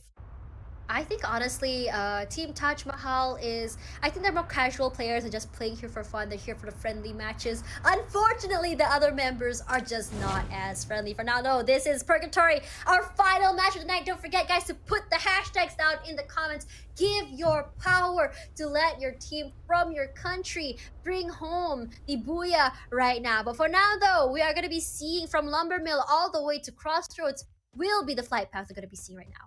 Lumber Mill to Crossroad. It's supposed will be there any early fight maybe around Brasilia or maybe Central. Like the Purgatory before, the Team Borobudur securing day 4 kill first at Central. Yep, that's right. For now, though, this is Team PHO. And honestly, I have to say, their fourth player, FMP, unfortunately, I cannot read the Thai characters at the very bottom. I think it's FMP TV, I believe. Let me just have a look here. It's actually, yeah, it might be FMP TV. He has been crazy. We saw that one point where he just got 2 quadra kills in that one map, and he can pop off if he wants to. The man is crazy. He has that onesie, he has the funny mustache, and you don't want to mess with him. For now, though, as well, over on Crossroads, we have Team BT. I think they really want to finish the night with at least another chicken dinner. So far, though, we haven't seen any back-to-back BOOYAHs. We haven't seen back-to-back, back-to-back BOOYAHs from any team at all. It's just been one BOOYAH for one team for the whole night, which is going to be very interesting. But for now, though, we are seeing Hang Akira going aggressive, does get one onto Payasov, finishes him off. That will be the first blood to BT Hang Akira, and this is the BT we want to see pop off. For now, though, we are still looking at 47 players with 12 teams still up. Team PH, though, we have talked about this so many times. They don't want to fight back. They don't want to go on the aggressive. They don't want to respond. And the thing is, now that Team BT knows there's one person there, they're gonna be pushing in, and they know there's aspects of things like. But the thing is, they do pass around. I don't know if they didn't see them. They're not checking every single corner. But the thing is, they're not responding. They're just hiding there, and they're not trying to go on the aggressive at all. See, they're actually just looking right now, but look at that. Tuco playing really quiet. The aggression does come out from both teams. We are seeing the aggressive pushes. Wang Buff does take a little bit of damage there, but does get knocked down. You see there, Guild Gaming does go half HP. Time Turner does come out, but the thing is, AS Mobile will be getting a double barrel straight to one player's face. Not a great way for them to go. And I think that's it for Team PH. That's it for the night. They can go to bed already because that's that. Hello, Tash. I'm not seeing the fight, but I'm hearing your voice. So I think, is there any fight between Team BT, right? Yep, that's right. Team BT already steamrolling 4 kills in the bag. Already steamrolling Team PH right now, which is just so unlucky. This is RF right over here, and we can see that RF earlier did steamroll a few teams. They are on the aggressive there. Gamer Zone playing alone on the bike here, which means that they are just trying their best to find as much information as they can. Yes, if we're talking about Team RF, mostly like from map 1 until map 5, how the 3 team like what is playing consistent, but RF has been rising up and oh my god, what was that jump? Oh, that was so nasty! Straight to the head, immediate knock now. Borobudur has to reposition. KitKat thought he had the high ground advantage, but one little tiny pixel of his head and he was down to the ground. I don't think they can get him. Right now, the Corporal Jin gonna reposition himself, but KitKat though will be knocked down once again. HK Gaming just so aggressive right now. Chan does pop the time turn on. Corporal J tries to make something happen. Jin will be chasing him out of there. But right now, where are you looking? He got distracted, gets shot from the back right now. Is this gonna be the end for Team HK though? I think it's gonna be UAV is now out. HK Gaming trying to play around the Rosie. Oh my god, the glue wall goes down, and that's the end. Borobudur does get 4, loses 1 in exchange. For now though, Gur is having to heal up right now, so low right now. I'm not too sure which team they're going against right over here, and it's actually Team RF. RF is just so aggressive right now. Is this the tutorial? He didn't realize he was over there! Gets shot straight in the face. Gamer Zone though does have a double barrel there, finishes one off. Gamer Zone does get knocked down. Monas Asep at the bottom there, waiting to get one knocked there. Gur does finish off another one. For now, Gur will be meeting up with his teammate, going up there. I'm not too sure where the other members of RF are. They are gonna choose to back off away, but Monas though dims at the bottom. They're trying to get as much information as possible. They're trying to figure out where exactly the other members are. hello Tash, I'm joining in. Is there Team Monas got any fight? Yup, that's right, against RF, but they did lose if Dewey out from that, but to a beautiful double barrel there. But for now though, it's still 3-on-3, I believe. RF gonna take this real slow. We are seeing the aggression coming from them, but RF Mania gonna play these corners really well. They're not gonna over push, they're not gonna overextend. They're trying to make sure that they're able to take this fight and still survive all the way. But Asep though, with the sniper, we did talk about this, does get one. Happy PG all alone there. You see there right now that they're just gonna try. Asep running for his life right now. Ryan Gian Rish can't play this because he only has a double barrel. How he can't do the long range fights. But Asep though does finish off his kill, gets one in the pocket, and Ryan Gish wants to chase. He's playing the bush, comes out. Oh my god, gets shot from the back. Did not realize Dims was on the other side. For now though, we can see there RF, Happy PG does get one, knocks one. It's gonna be a 1-on-1 right now. Let's see which team does survive this, because if he wins this, he gets to revive his teammate. Happy PG immediately going for Monas. Dims wants to finish him up, but the revive does happen. Blue wall's already up. There's 3-on-1 actually is gonna be happening. Happy PG, if he's smart, he's gonna have to go out of here. There's no point in trying to take this fight because you're not gonna end up with placement points. If you do get a kill, and it's gonna be a waste. Yes, if we're talking about the fight that Team RF did and Team Monas in Central, well... Yep, that's right though. For now though, it looks like PHO still keeping alive right now. And Team PHO is actually one of those teams that have been really, really aggressive. The bar does happen though. Gonna go aggressive to Team TM, and they know that TM's in here. But TM is all alone. Yep, that's right. TM is all alone in here. Bright Fox cornered over here like a fox caught by hunters. That will be the first kill in their bag. And to them, it's like finding a gem in the middle of a coal mine. For now, though, this is Jasmine Niza. Right now, she's been doing so well as well. Talking about girl gamers, she's the only girl in her team, and she has been absolutely performing. For now, the Monasgur does get happy PG with the nade, though. Beautiful nade. Finishes them off. Minas, though, does get 4 in exchange for 1. It's definitely worth it. They had to take this fight because they need to push into the blue zone. They do take some blue zone damage, though, but it's okay because they're going to be surviving this no problem. Let's talk about other teams as well. It looks like they're going to be in Brasilia as predicted by Obib earlier. But for now, this is BT on the aggressive. They do spot out Team Borobudur. Hangakira does get GZ.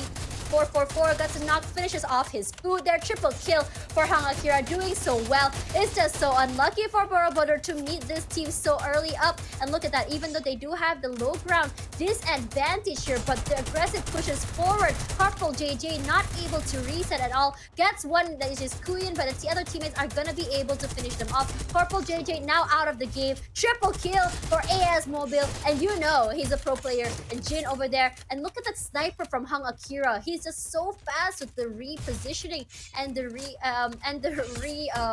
re-aims as well. It's really scary. Very spicy a sniper over there. Master Kokando does get 1 TM Gaming Girl, and this, honestly, I think this is the first kill for Kokan this entire tournament, I believe. Yes, and Team BT right now at the first circle got 6 kills. It's a good thing, really good thing for Team BT. Yep, that's right. Very aggressive, this team. They really want to be able to climb up the ranks if possible. Is Team Indonesia still on the map? Yep, they still are. Mona's still very healthy right now. But this is KLCC and TM. KLCC wants this kill. I think they know that TM is here, so TM is just easy pickings. This is bullying. This is absolutely bullying right now. You guys don't do this. Why? But Circle, though, will be going to fields because they know that TM is not gonna fight back. It's just free points for them. For now, though, KLTC will be running into none other than Team FMP, I believe, that's over there. But Haji AZ though does take a little bit of damage here. Kokan coming from the side. They are gonna have to be careful because the compound they have here is a really big area. They have a lot of area. They have a lot of corners to play in, and depending on how they push in, though, it's gonna be a problem.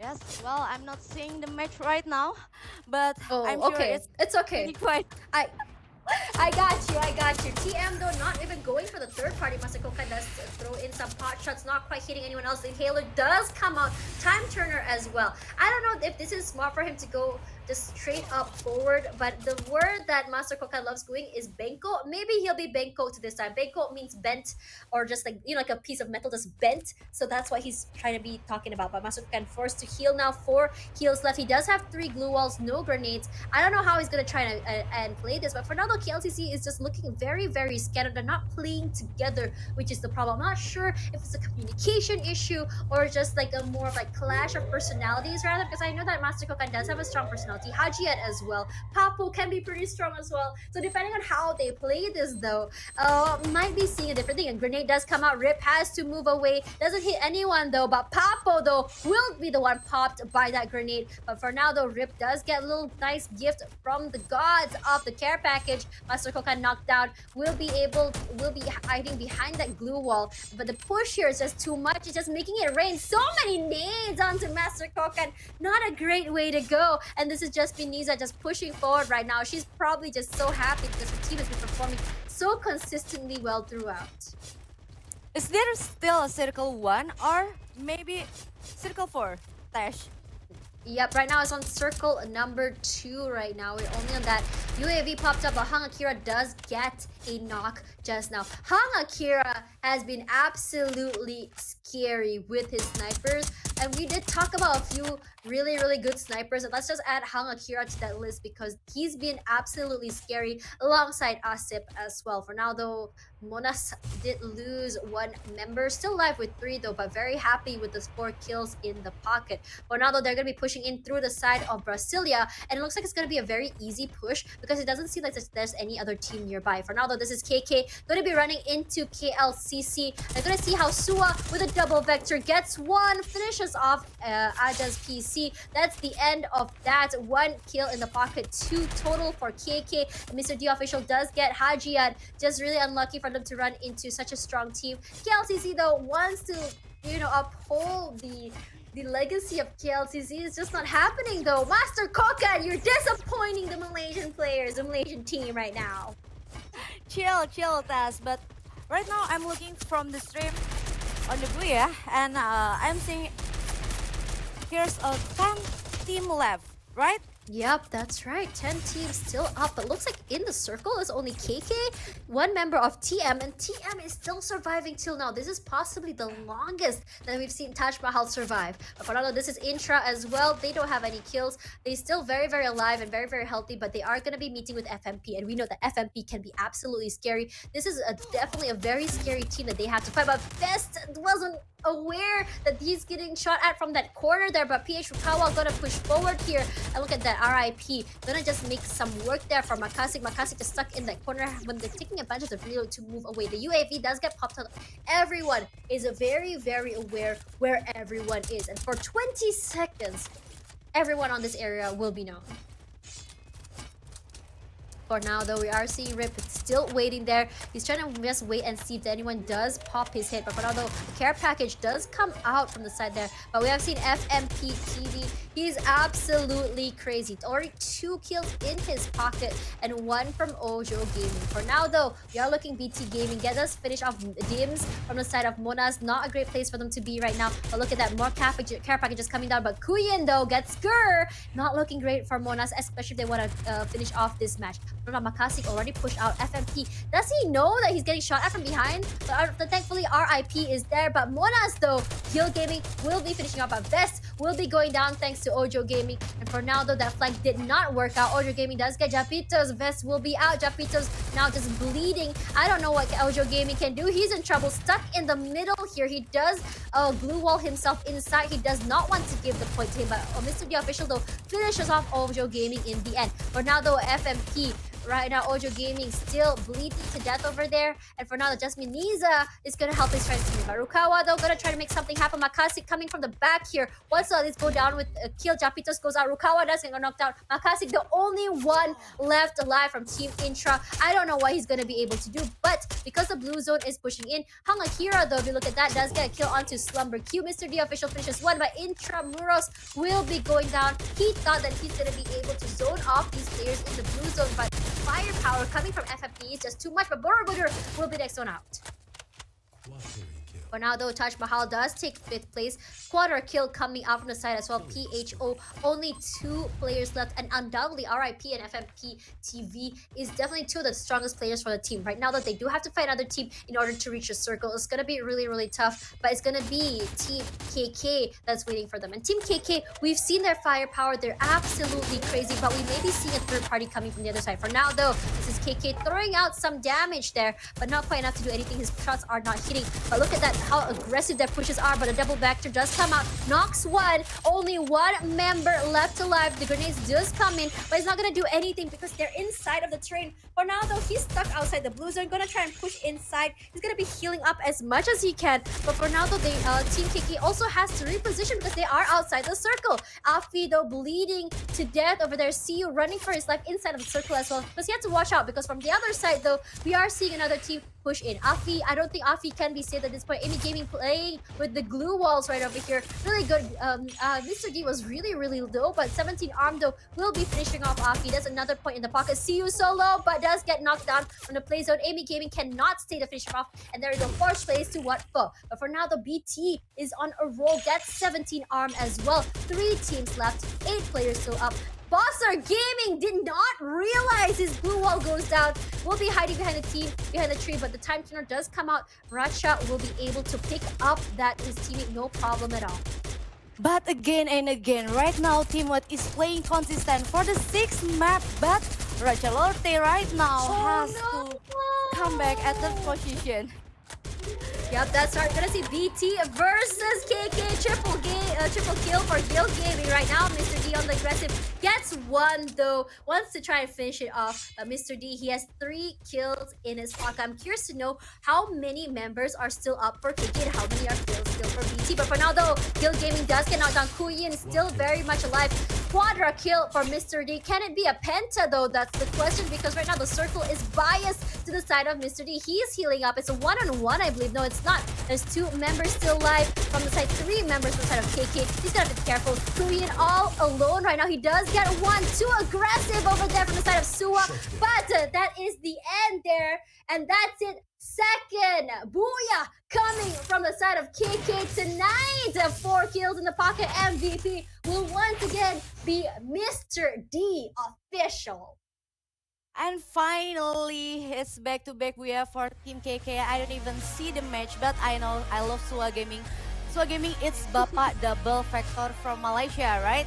Oh my god, you know this? Okay, so I did know that a lot of Malaysian players do tune into Indonesian Free Fire. I think you're very aware with Team Watch and Learn as well, which has now been picked up by another organization. And I know that Team Watch and Learn is pretty big in Indonesia, but I didn't realize how popular the Malaysian streamers are as well, because I'm sure that both Malaysia and Indonesia, when it comes to Free Fire, are like this. But besides the Team Kota Kinabalu, right? Yep, that's We're gonna right. talking about Team BT that been rising up from the map 5, and then right now map 6, they're finishing at the runner-up. Yep, runner-up, that's well. And honestly, the only reason why they couldn't make it again, I'm telling you, KK got the bias circle for that, which means that Team BT had to push in. And the advantage of the circle that Team KK had, they really knew how to take care of the circle. They took care of all the angles. With Suwa Gaming going on the aggressive, was it Amy? I can't remember.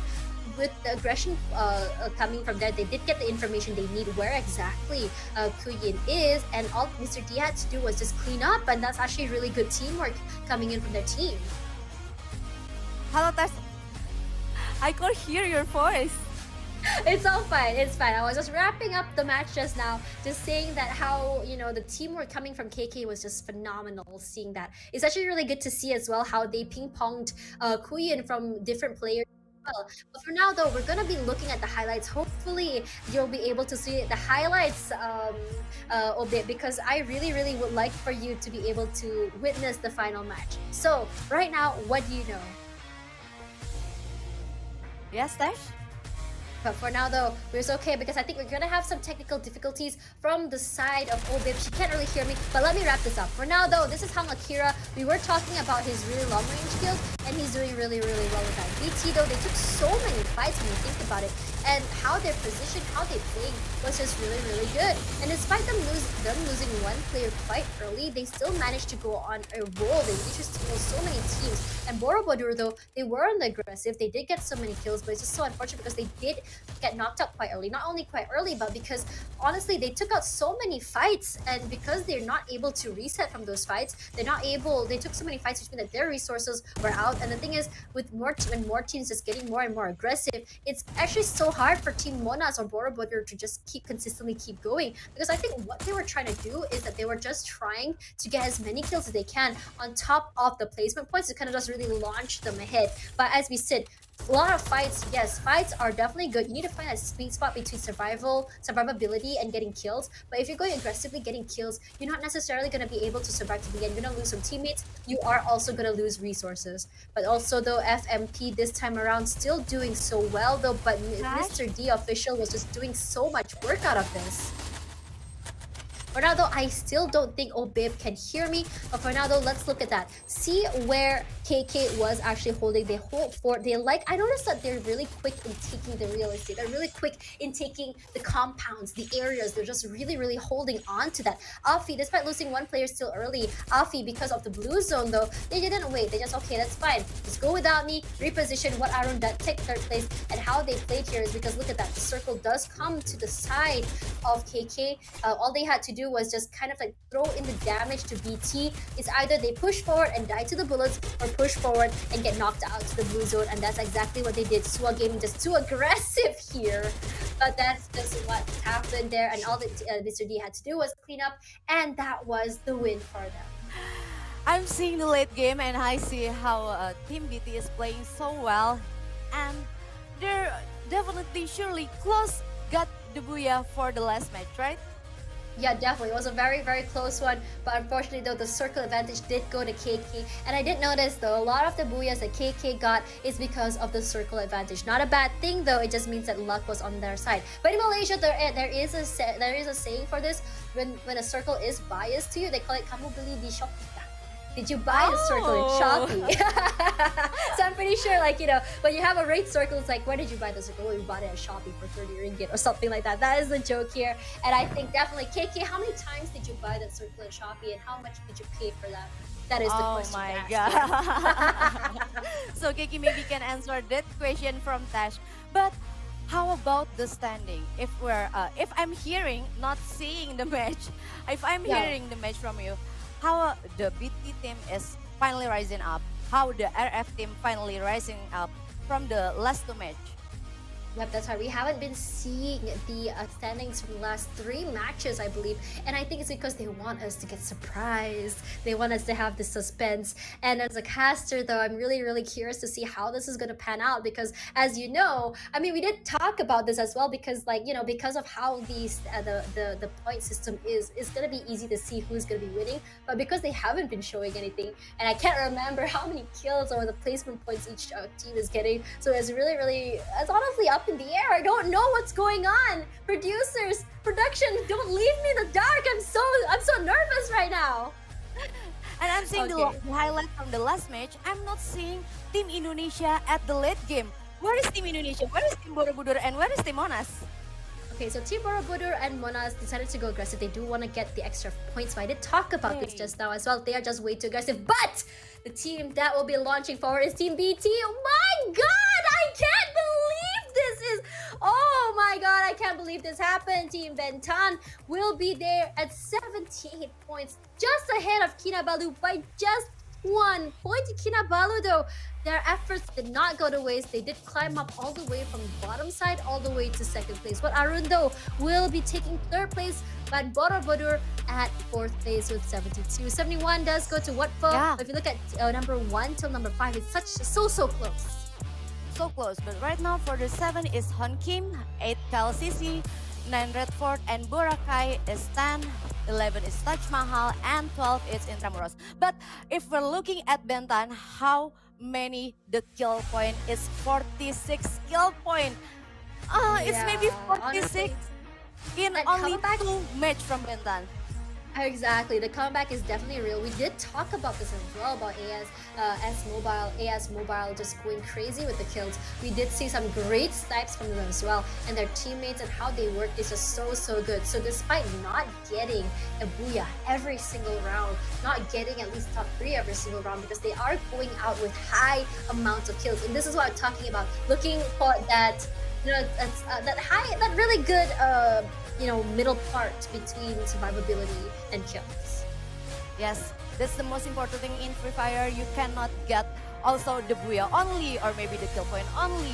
The consistent of the match, that's so important right now. Yep, that's right. But for now, though, it is with congratulations to Team BT. That last-minute clutch coming in real good. Last 2 matches only making a comeback. I don't know, though. BT, was this scripted? Did you guys script this? Did you guys wait for last minute to just kind of pop off? Because I wouldn't be surprised if they did do that. Because after all, this is a friendly. This is a show match, though, against all the KOLs and streamers here in Asia. So this is going to be really exciting. But for now, though, we are going to be waiting for the announcement for Predator, because there is an award for that. There is a title for that, which is the highest amount of kills. Well, I think if I can predict, maybe like As Mobile or maybe ASEP. How about you? Honestly, AS does look really, really good, but Mr. D has been performing as well. But I wouldn't be surprised if it's anyone from BT at this point, because honestly, 46 kills is just really, really high. But for now, though, we are going to be ending soon. I'm really excited to see who will be Predator, but I don't think they'll be announcing that just yet. For now, though, guys, if you guys are watching, thank you guys so much for spending time with us.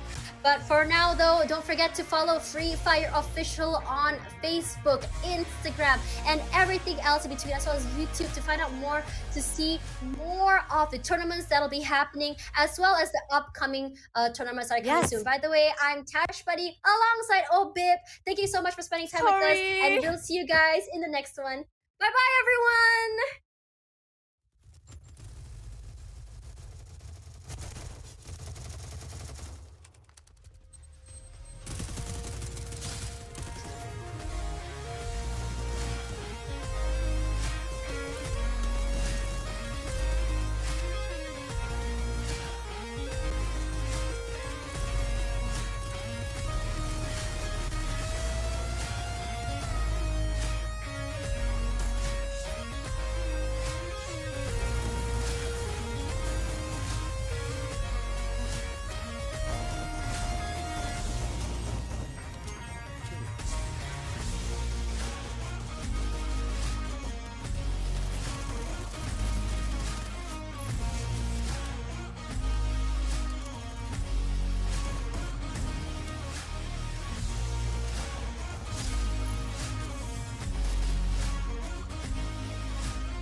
Something's going down on the eve of 2022.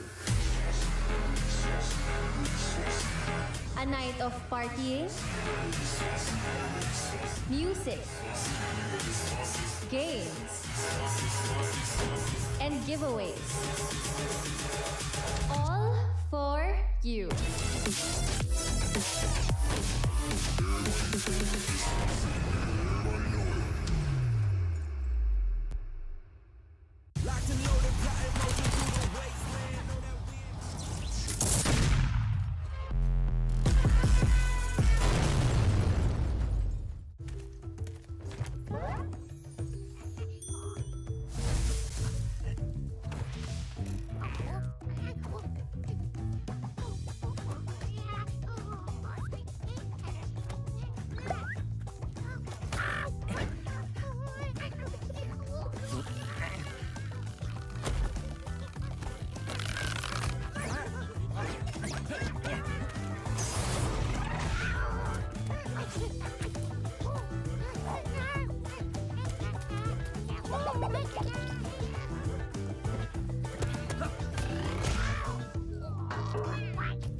fire.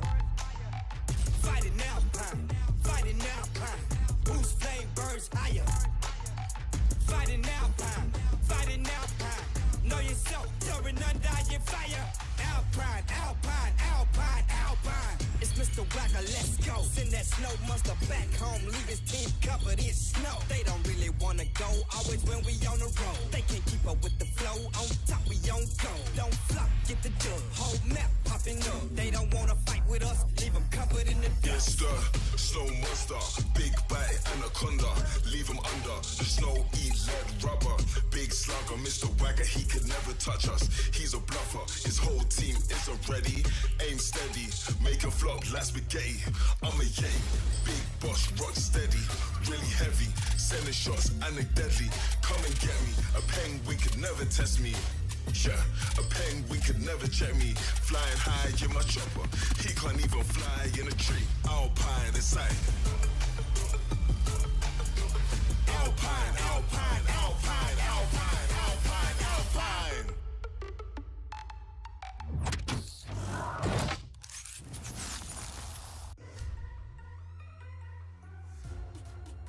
AV liners with 2 members remaining. This is going to be chaotic right now. Oh my God, eto na nga po. The Annihilation Massacre. Pinadouble vector mag-control ang corner mag-Rory. Naku po, pinasok. Oh my God, the one man. Naku po, paglaban na meron ka namang waka-waka. Ang galing naman ng back-up yun, pero naiibig siya. Bloody Hex is now relevant again.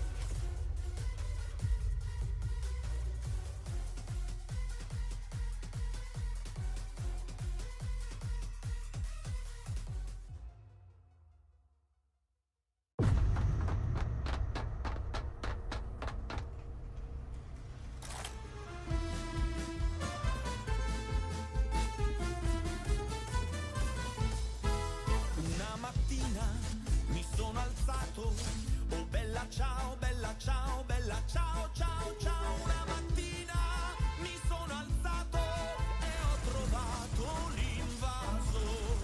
Oh partigiano, portami via, oh bella ciao, bella ciao, bella ciao, ciao, ciao. Partigiano, portami via, che mi sento di morire.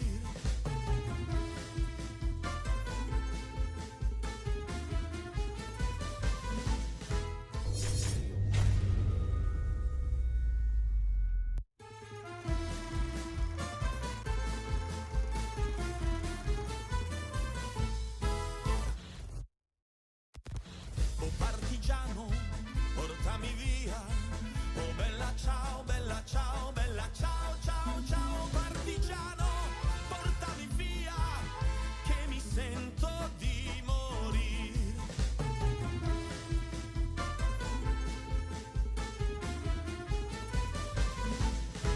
E se io muoio da partigiano, oh bella ciao, bella ciao, bella ciao, ciao, ciao. E se io muoio da partigiano,